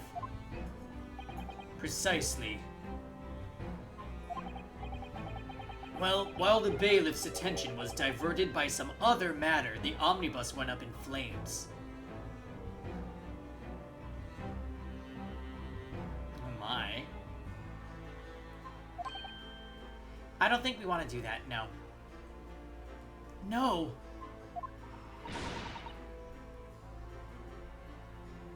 How could such a thing have happened? That is being investigated as we speak, but already... The police have identified a corpse found inside the charred shell of the carriage as that of McGilded. That's awful. The man must have slipped inside whilst the bailiff's attention was elsewhere. That bailiff really needs to pay more attention. Ganbate? Oh, I mean, how could that have happened? That is also being investigated as we speak. Ganbatte! Thinking back now, immediately after the trial, Mr. McGilded did mention going back into the courtroom to look at the omnibus.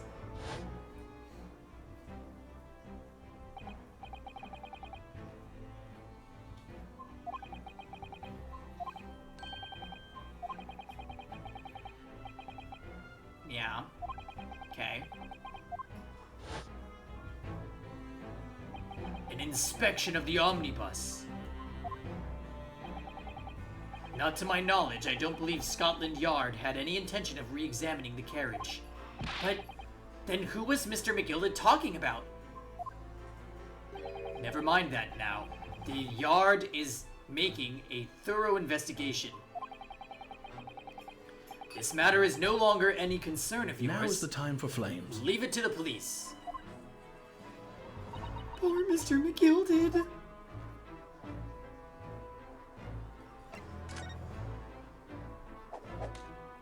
So, how did you find your first taste of our country's Supreme Court? Oh, well, I don't know. I mean, it was wow. Mr. Naruhodo means that the whole experience was steeped in the solemnity of Great Britain's long history. It's really a world apart from our own judicial system in Japan, which is only a few short decades old. Wow, Susato-san has such a way with words. And you seem to have a way of failing to find the right ones. She read our mind. The judicial system here is the most advanced in the world. Learn all you can. The most advanced in the world, is it? It was fortunate that your very first trial was a simple affair. Simple? That was simple? As I believe I mentioned yesterday morning, it was a trial you couldn't lose.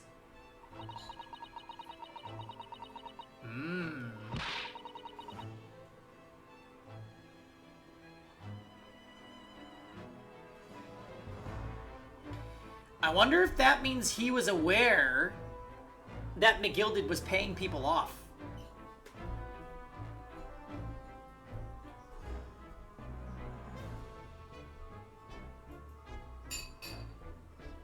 Cause, like, I'll be real, he gives, like, supervillain vibes, doesn't he? I mean, aside from being, like, hot, British, older Zell from Final Fantasy VIII.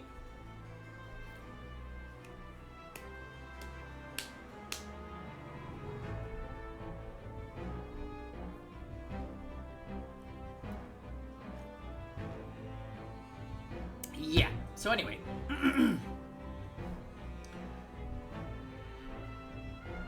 Yeah, he got his tattoo removed, he got a law degree, and he moved to Britain. Yo, what's up, Aquatic? I don't mean to be contrary, Lord Strongheart, but the case was anything but simple. I can't listen to you. I'm too busy with my watch. The circumstances of the case were so incriminating. I was stunned when I first heard them. In fact, I'm still finding it hard to believe that we managed to get a favorable verdict.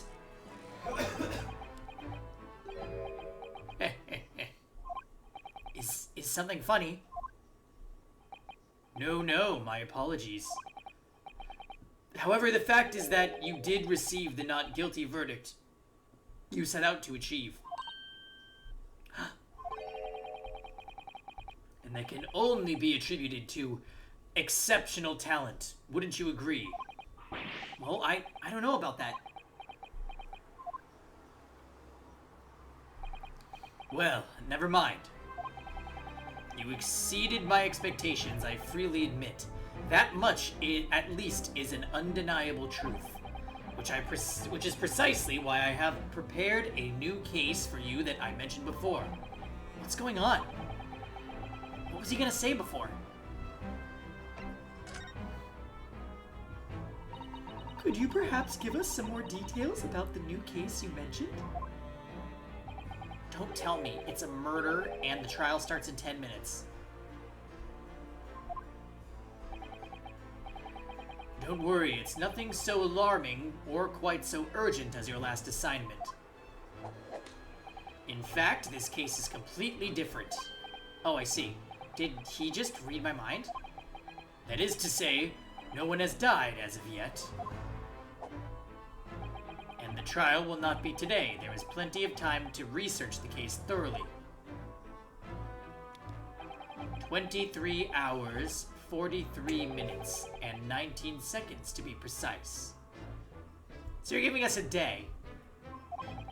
Ah, so the trial's tomorrow then. Is everything alright? Oh, yes, I'm just a little confused, that's all. Yesterday's trial was... well, it's left me wondering if I'm really cut out for being a lawyer. Oh, Mr. Naruhodo. I don't know if I could face something... oh, if I could face standing in that courtroom again after Mr. McGilda's trial. Yes, I nearly forgot. There is one similarity with yesterday's case. Once again, there is currently no one to advocate for the defense. Oh! If the situation remains unchanged, the trial will start tomorrow with the defendant unrepresented. What do you mean you took too long? Is Kevin not letting you in his teapot? And if that happens, I need not remind you of the inevitable outcome. The most terrible end awaits the defendant. Yes, that's right. Ugh, here we go again.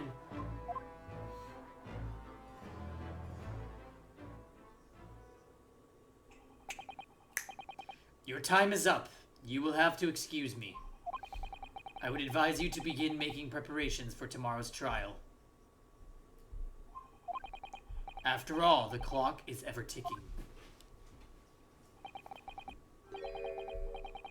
There is now but 23 hours, 26 minutes, and 39 seconds until the court sits. Last time he mentioned 23 hours, he said there was plenty of time. And one more thing, Mr. Naruhodo. There is something I should like to ask you. Oh, what's that? Yesterday, you remarked upon something.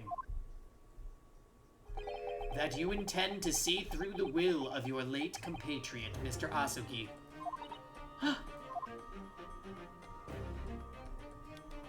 The music just turned up. I would be interested to hear exactly what you mean by that. Inside 34 seconds. Oh, well, Kazuma always used to say, you see, that he wanted to learn how the greatest justice system in the world worked so he could change ours in Japan. Now that he's gone, I'd like to work toward that myself. And there's another thing. Oh! Another thing? Continue. On the way here on the steamship, he said something to me.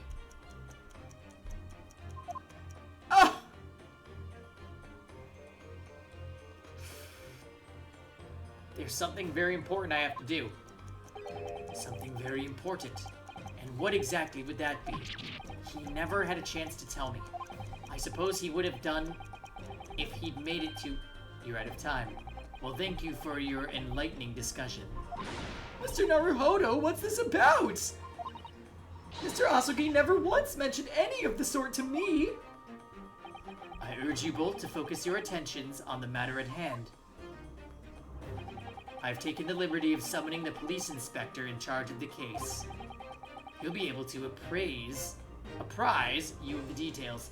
Wasn't that the guy at the fire scene? I'm pretty sure it was. I kind of hope this is about the omnibus.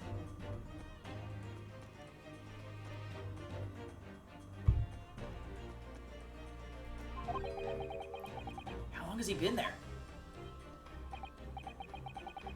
So, I wish you the best of luck and bid you farewell.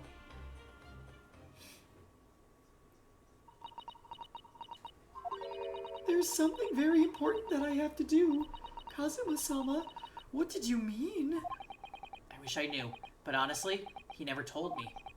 Anyway, we had better talk to the detective, don't you think? Yes, you're right. I hope I'm just imagining it, but I wouldn't say he looks pleased to see us at all.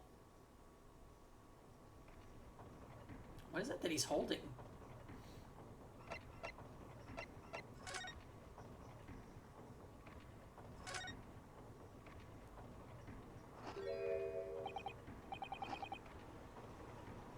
What is that? French fries?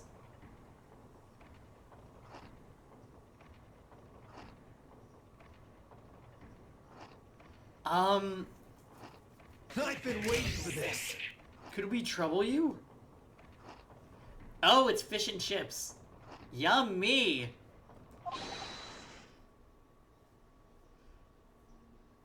What do you think? Ah! British pad thai. Okay, I cannot with you, John. Lovely weather, isn't it? Oh, yeah.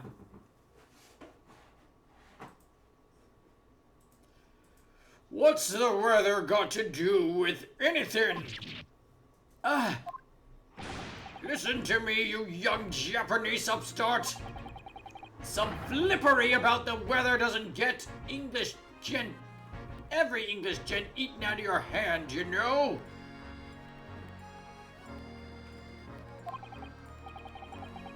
But Susato-san told me it was foolproof. I'm a busy man, a very busy man. There's a crime scene to investigate, and I'm here having to give the likes of you a talking to. Oh, I'm ever so sorry. Can you imagine what the other officers will be saying? Haven't seen Gregson anywhere, have you? Nope. He's too busy with some big wigs these days. And all because of some bumpkin who's here on a jaunt from a country I've never even heard of. Hear that ripping sound? That's my reputation at the yard going to tatters. There's no need to rip us apart as well. I don't believe we've been introduced. This is Mr. Ryunosuke Naruhodo, a defense lawyer. It's the xenophobia for me. I mean, given the time they're in, right?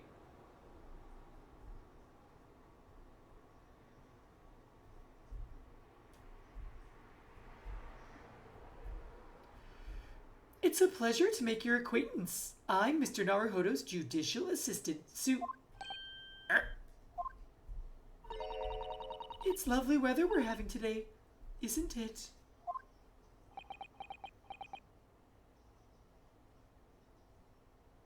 What?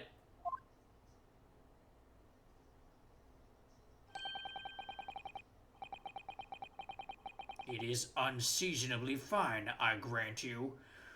London winters don't see a lot of sunshine.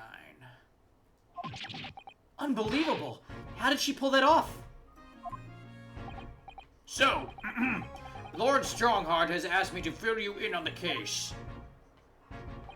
The name's Tobias Gregson, Inspector Gregson to you. I'm from Scotland Yard. Gregson? Inspector Gregson? What's the matter, Sasato-san? Does this detective's name mean something to her?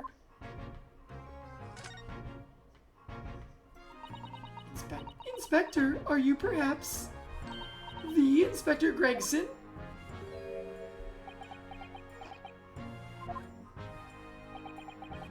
You're acting like you know this man, Miss Yusato, but he's a London detective. Oh, I do know him. Very well, in fact. Very well? Yes, he features prominently in the adventures of Mr. Herlock Sholmes. Oh, in that publication. What's it called again? Ranced Magazine? That's right. Inspector Gregson and Mr. Sholmes enjoy wonderfully friendly rivalry. Ha! Oop. Really? You rival the great Mr. Sholmes? That's incredible. Oh, well, I don't know about that.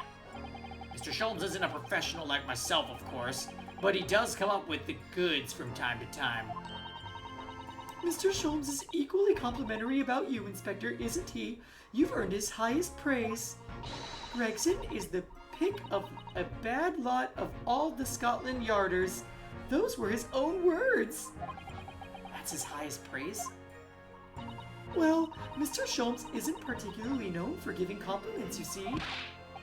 That he is not, and thanks to that magazine, my name's known all over London town now.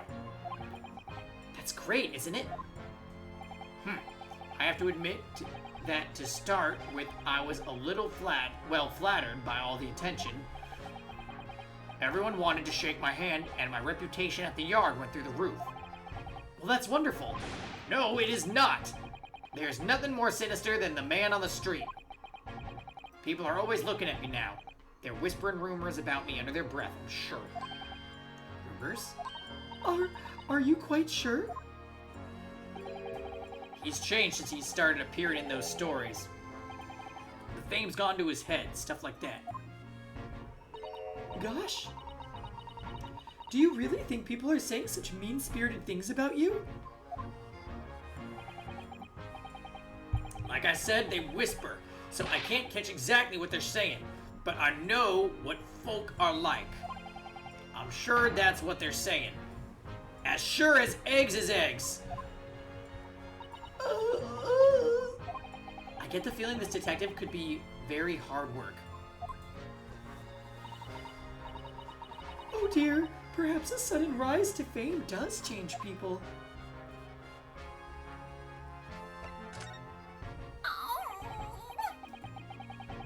So, about the case that the Lord Chief Justice mentioned before.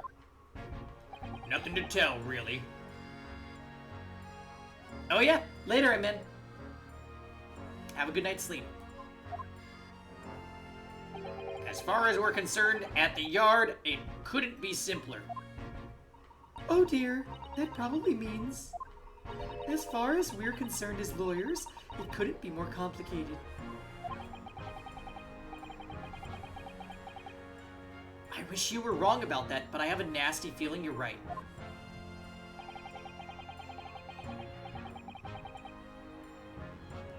A young woman was walking along the pavement on Briar Road when she was stabbed from behind.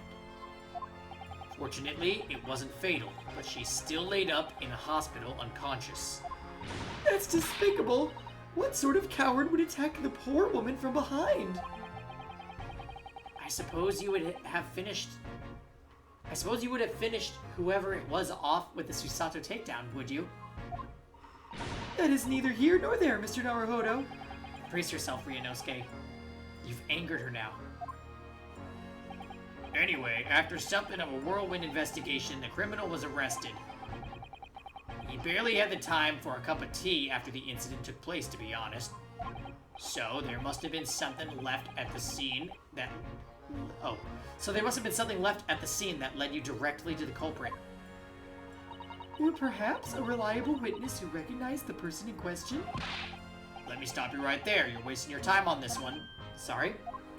There's nothing you can do. There's no way to help the bloke now. Why ever not?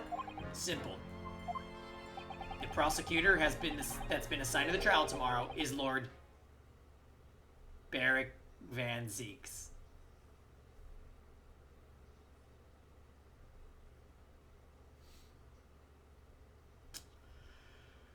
Well, well, well.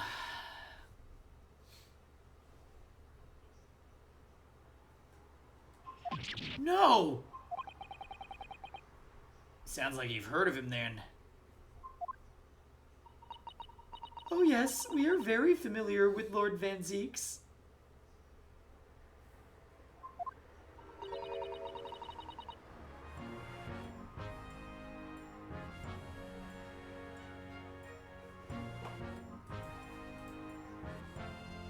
Believed to be the harbinger of death itself. The Reaper of the Bailey.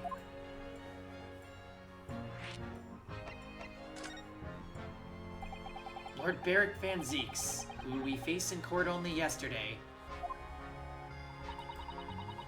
I know, Dracula is quite an amazing title for him. Mr. McGilded told us about him before the trial, didn't he?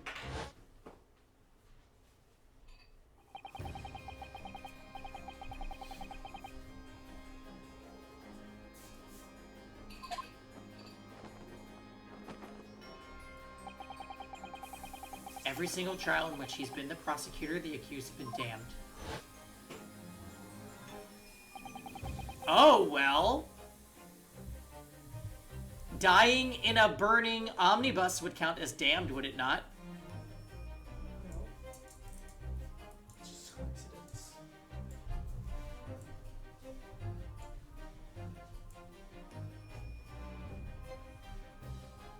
This Reaper of the Bailey nickname.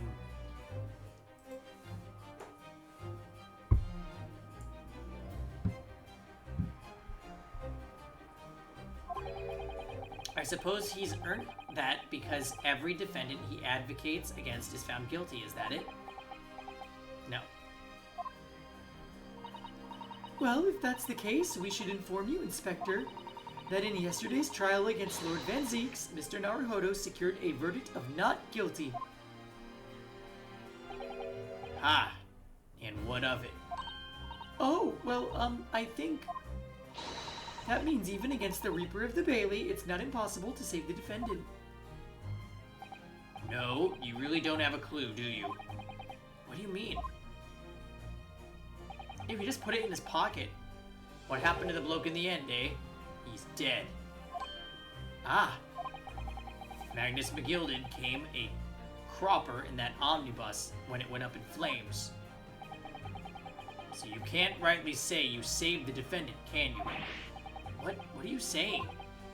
Look, if Van Zeeks could get the dirt to stick on everyone, he'd be a miracle worker. Now is the time for flames. But that's not how it goes. He doesn't work miracles, he works magic. Black magic. I'd have a good long think about that if I were you.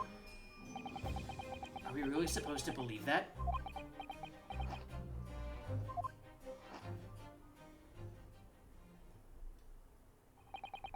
Right, well, I filled you in as requested, and I'm very nearly out of chips.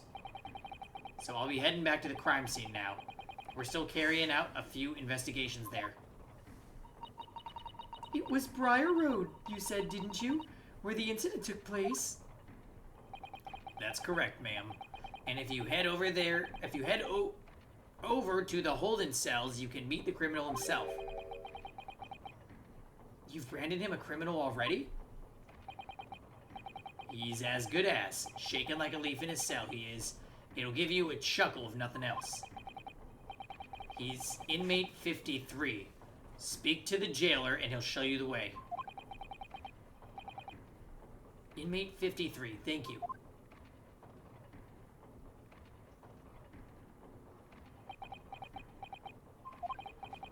So there's no helping anyone against the Reaper of the Bailey, they say. Is something troubling you, Mr. Naruhodo? To tell you the truth, when I recall the trial yesterday, I can't stop myself from shaking. The idea of facing the Reaper in court again is... Well, If you think it's too much for you, there's no shame in turning the case down. That takes courage, too. But if the man they've arrested is innocent, you could well imagine he would be shaking like a leaf in his cell, and I, for one, wouldn't find the sight of that funny. So, if I'm honest, I'm still reeling from the shock of yesterday's events myself, and I'm really not sure if I'll be able to help this man, whoever he is, but I'd like to try. So, I think I'm gonna make some inquiries. Will you help me? Did you really think you had to ask? After all, I am your judicial assistant. Thank you. So then, shall we? Yes! Let's go!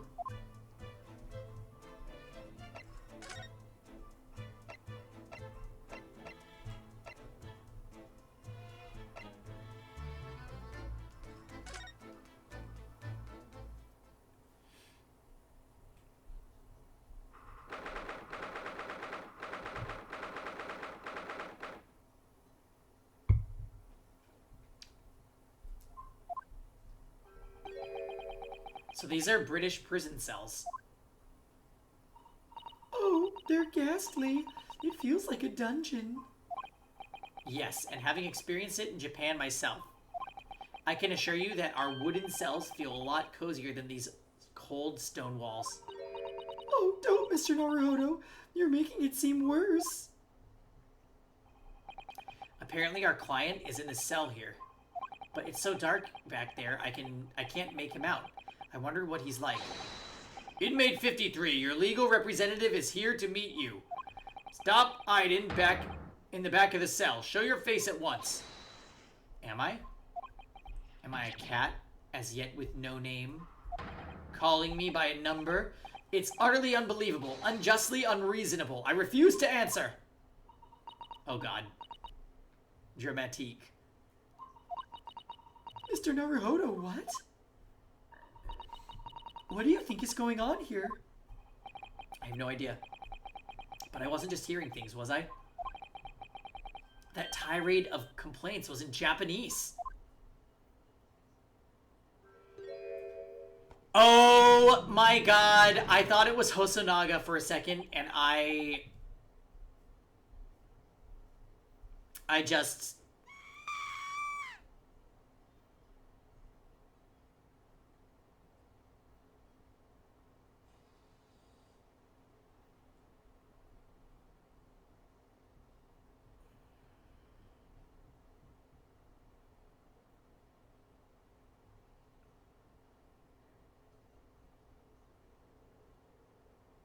I like his eyebrows.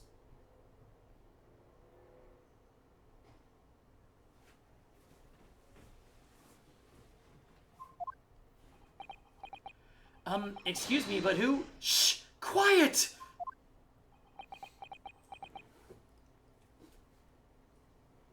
What is with him?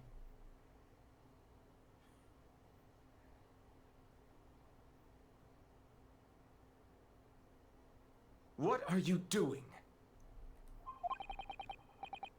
They're all around! Hiding! I know they are!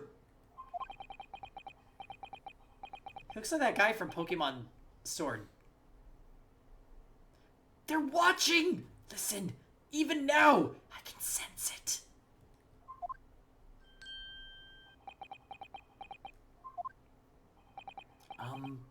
Right. So... There you are! You've come to curse me, haven't you? Don't try to hide it. You're a ghost! A ghost?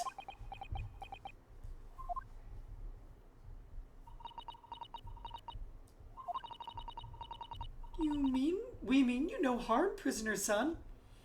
Are you... Japanese, by any chance?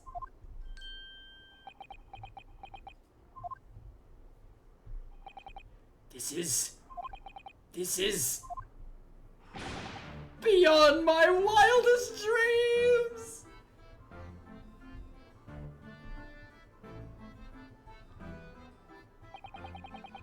Forgive me for that outburst before. I'm so sorry. Oh, it's fine. We were just a little surprised, that's all. Imagine it! It's been 12 long months since I left my hometown, and here I am in a frightful fix in a foreign land. So hearing the sweet, sentimental tones of a compatriot's voice here in this dark, damp hellhole was a most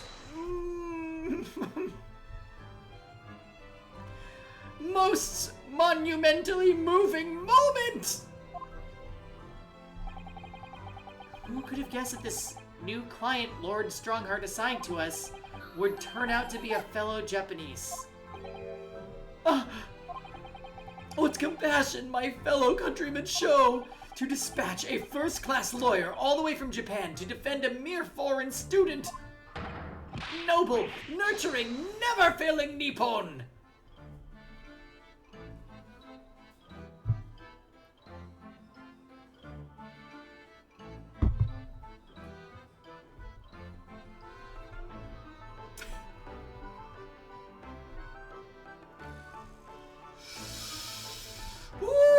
Okay. A first-class lawyer? Oh dear, I think there's been something of a misunderstanding here. I wonder, would you be so kind as to tell us what's happened? Why you've been detained as a suspect, for example? Yes, I can! I will!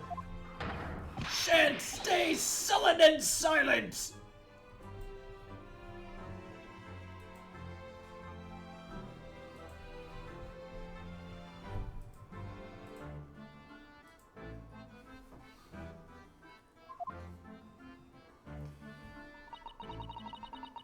Who is he based on?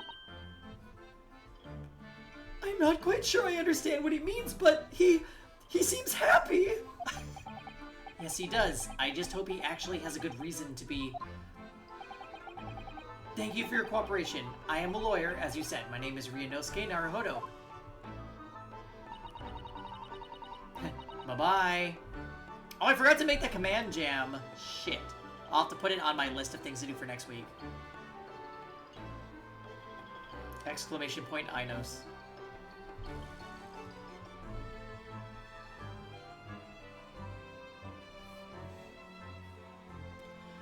I am Naruhodo-san's judicial assistant, Susato Mikotoba.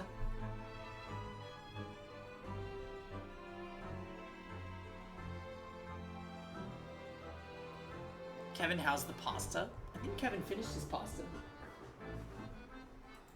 Did you finish your pasta? Yes. How was it?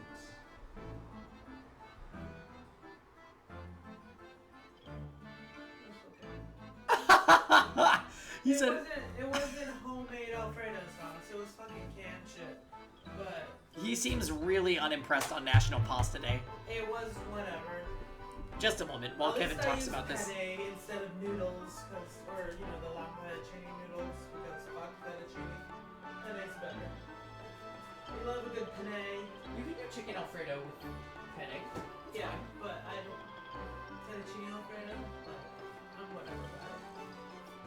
Penne Alfredo is so better. But yeah, it was freaking whatever. So I tried zhuzhing it up with the Cajun seasoning and garlic and shit. But You're some kind of penne supremacist. Yes. okay, it's my preferred noodle.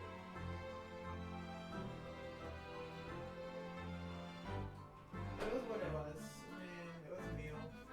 Plus, it wasn't like roasted chicken or any of that. So So it was just whatever. So you're It could have been 100 times better. I made my own Alfredo sauce.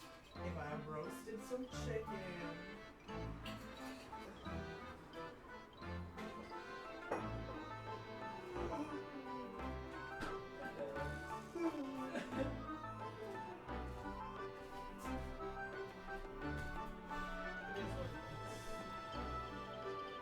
Where are you?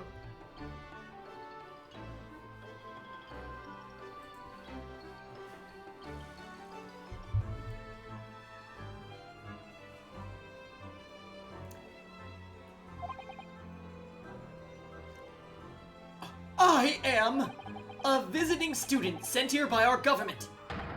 Notably notoriously named Natsume! Soseki Natsume.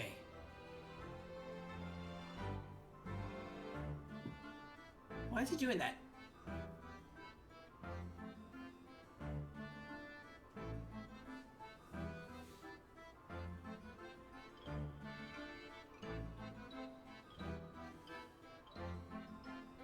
I don't know any Natsumes.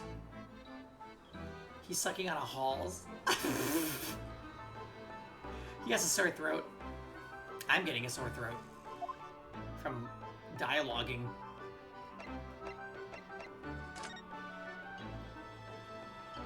I'm gonna, well, hold on. Let's Google this.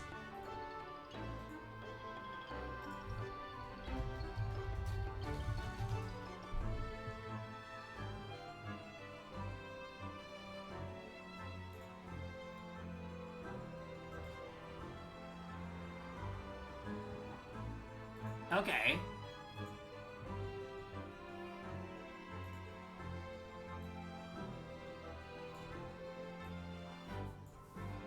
I can kind of see it, right?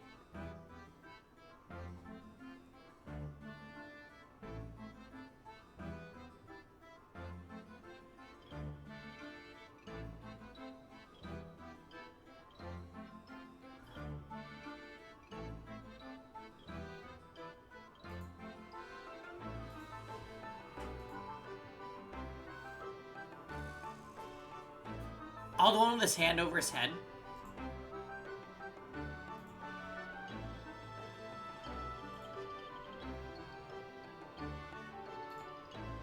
So this picture.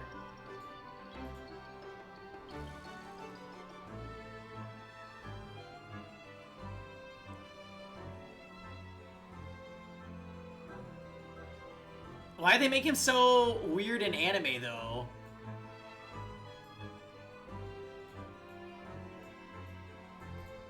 That zoom in.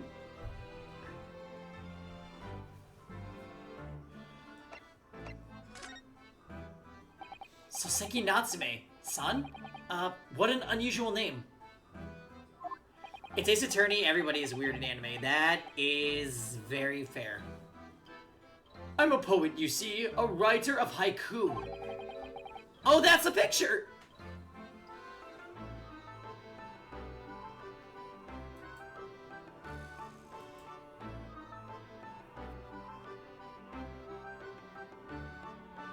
That's pretty funny. How strange.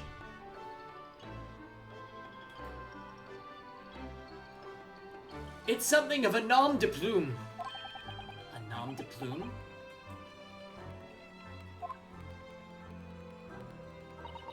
That's right, Mr. Naruhodo. No, no, no! It's much more refined than that! Please, no. And haiku? That really reminds me of home. Did I hear you say you were a visiting student sent here by our government? Yes, yes, that's right. A year ago, I was told to go and study English. First, I had to suffer that misery, and now this! It's beyond the pale! Suffer that misery? Did you not want to study here? No! I mean, I've had an interest in Great Britain for some years, of course. Oh. But... just because the government tells you to do something doesn't it mean you actually can do it? No! What do you mean? If they told me to study English literature, that I could have understood. That's my field. But no! They told me to study the English language. Utterly, unbelievably, unjustly unreasonable. Okay, Night Frick. We'll see you tomorrow. I see. Only the other day I was told to send a report about my first year here. I tendered a blank piece of paper. Wise words on white washi!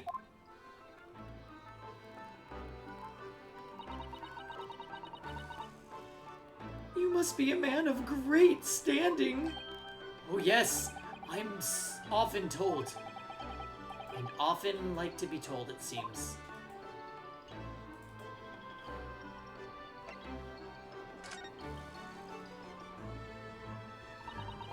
Could you perhaps tell us why you've been arrested, Soseki-san? I didn't do it! I didn't commit that atrocious murder! Murder?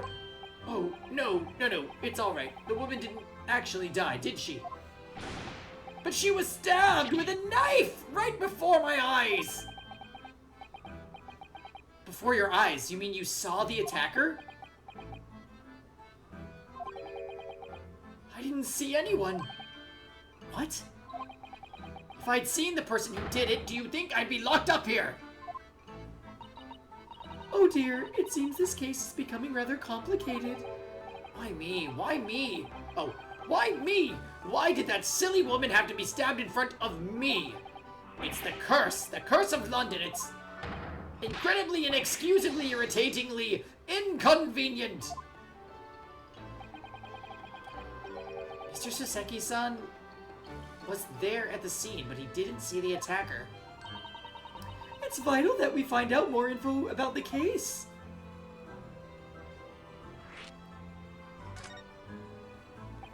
It was an accursed evening, just after the snow had started to clear and heavy with fog.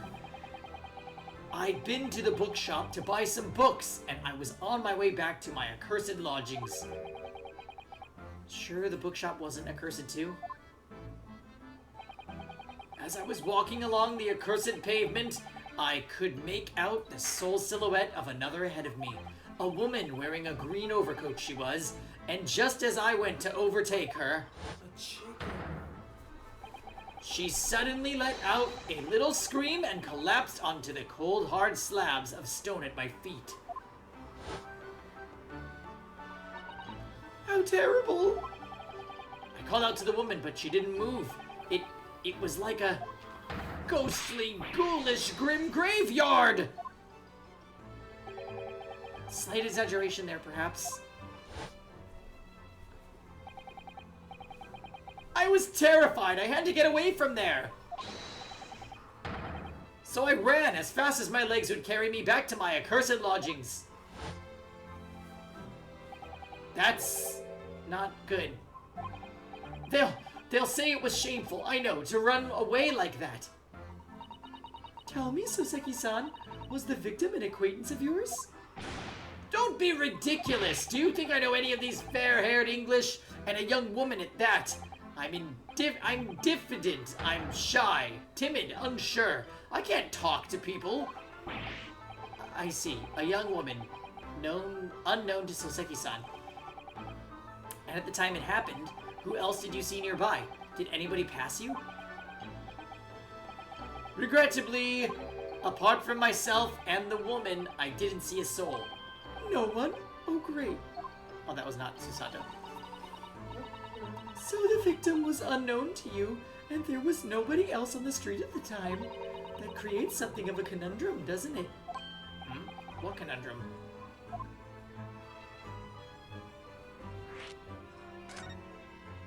Ah, this conundrum. What do you mean, Susato-san? What's the conundrum? Well, if what Soseki-san has just told us is true, there's something I can't explain. He says he didn't know the victim and that there was no one else on the scene. Then he apparently fled without having been seen. I did! But if that's the case, surely this man has to be the culprit. Yarr! You! What did you just say? Nothing. I didn't say anything. Oops, perhaps I thought it a little loudly. Actually, that's not what was troubling me. What I was thinking was, how did Soseki-san actually come to be arrested? Sorry? He didn't touch the victim, and there was nobody at the scene to see him. So how did the police ever discover he was there in the first place? Oh yes, she's right. It was him! That accursed great detective! He led the police to me! Of all the bad luck! Accursed great detective, could it be? I shall never forget the man's name as long as I live! With his haughty laugh and his self-proclaimed greatness, brash, big-headed, busybody be gone!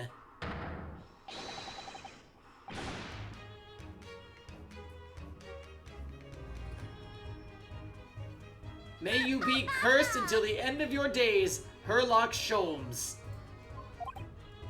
I knew it. Mr. Sholmes?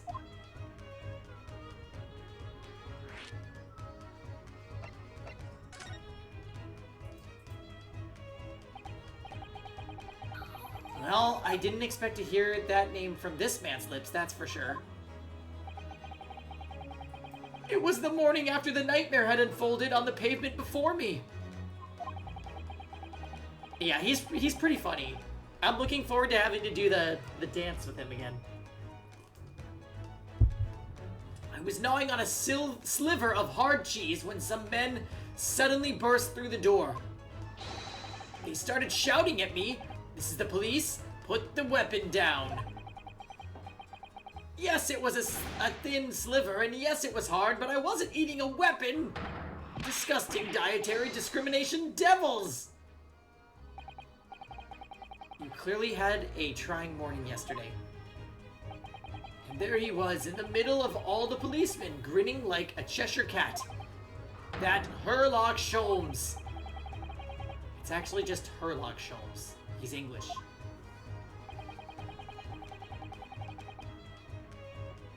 Heard about... Oh, and since I found out that he's a famous name in detection here in London. Yes, the great detective is really well known here. And his overly sharp mind managed to deduce my whereabouts, apparently. He thinks I'm the knife-wielding madman. Me! This weak, stooped kitten of a man! I wonder what great deduction process led him to the conclusion this time. Do you mean to say that Mr. Sholmes' deduction was the only reason the police arrested you? That would be really most unreasonable. Well, the thing is, I was thrown into a panic when they barged their way in. Of course you were. That's only natural. I was terrified and trembling, and they kept throwing question after question at me in impossible English. Fiendish foreign film flammery. Flim-flammery. Shit. Well, we are in England. You can't really blame them for questioning you in English. Good point, good point. But my mind went blank. I knew I had to answer, but I didn't know what to say. So I just kept repeating things like, yes, I do, and I'm fine. The next thing I knew, I was in manacles. And before I knew it, I was thrown in here. Oh dear, I'm afraid that's hardly surprising. I'm fine. He's not fine now. Mr. Naruhodo Esquire!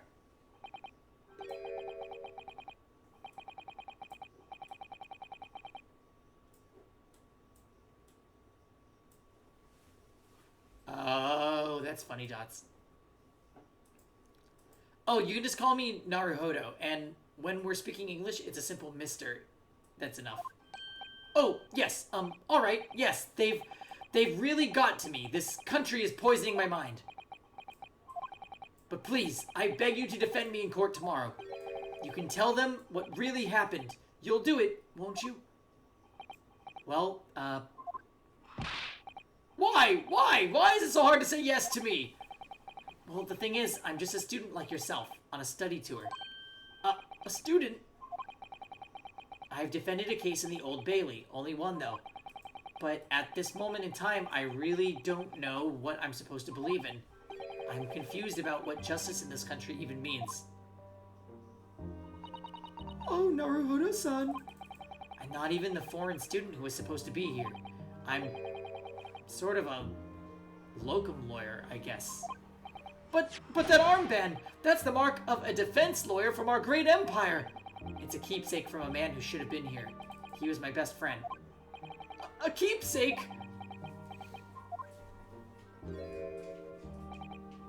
I know exactly what they're saying about me. Oh, who do you mean? The lawyers. All the British defense lawyers. They won't defend me. Goodness, why? Why do you say that?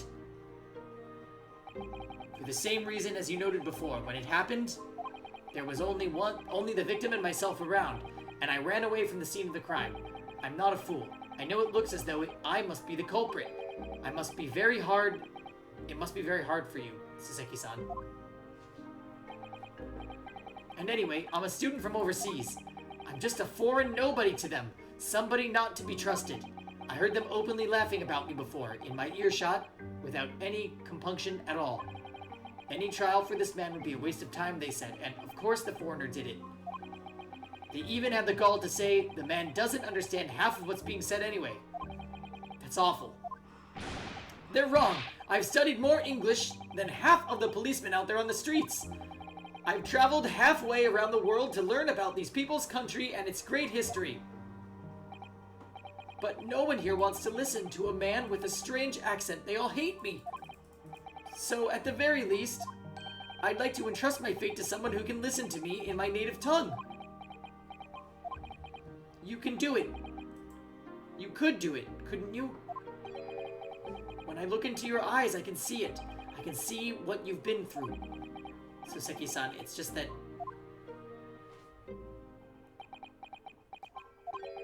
Give me a little time, please. I'll do what I can, for the time being. What do you mean? We shall investigate the case as thoroughly as possible.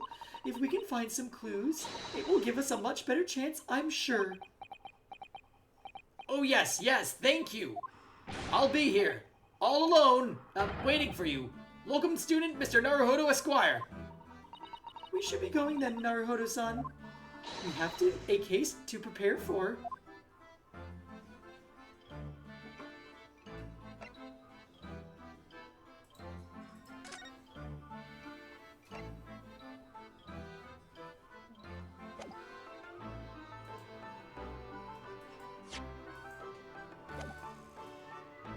Alright, so next would be going to Briar Street.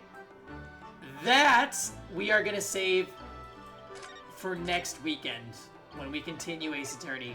My voice is waning and it is getting late, so I think we need to call this episode there. But we got a ton done. We finished part 3. We got our foot in the door for episode 4. I'll be making the schedule for this week and releasing it on Discord tonight, so you'll see. We'll do Ace Attorney Saturday and Sunday for sure next week. We'll see about Friday. It kind of depends if I get time off, and then we'll kind of plan. I don't know if we'll play Ace Attorney on Friday, actually. So let's just plan on Saturday, Sunday. Other games I will notate in the upcoming schedule. Yeah, it was a great stream. I appreciated all the banter, the jokes, the good times. It was wonderful. Anyways, friends, good night. I'll see you guys tomorrow for probably Epic 7 and Shin Megami Tensei. Good night.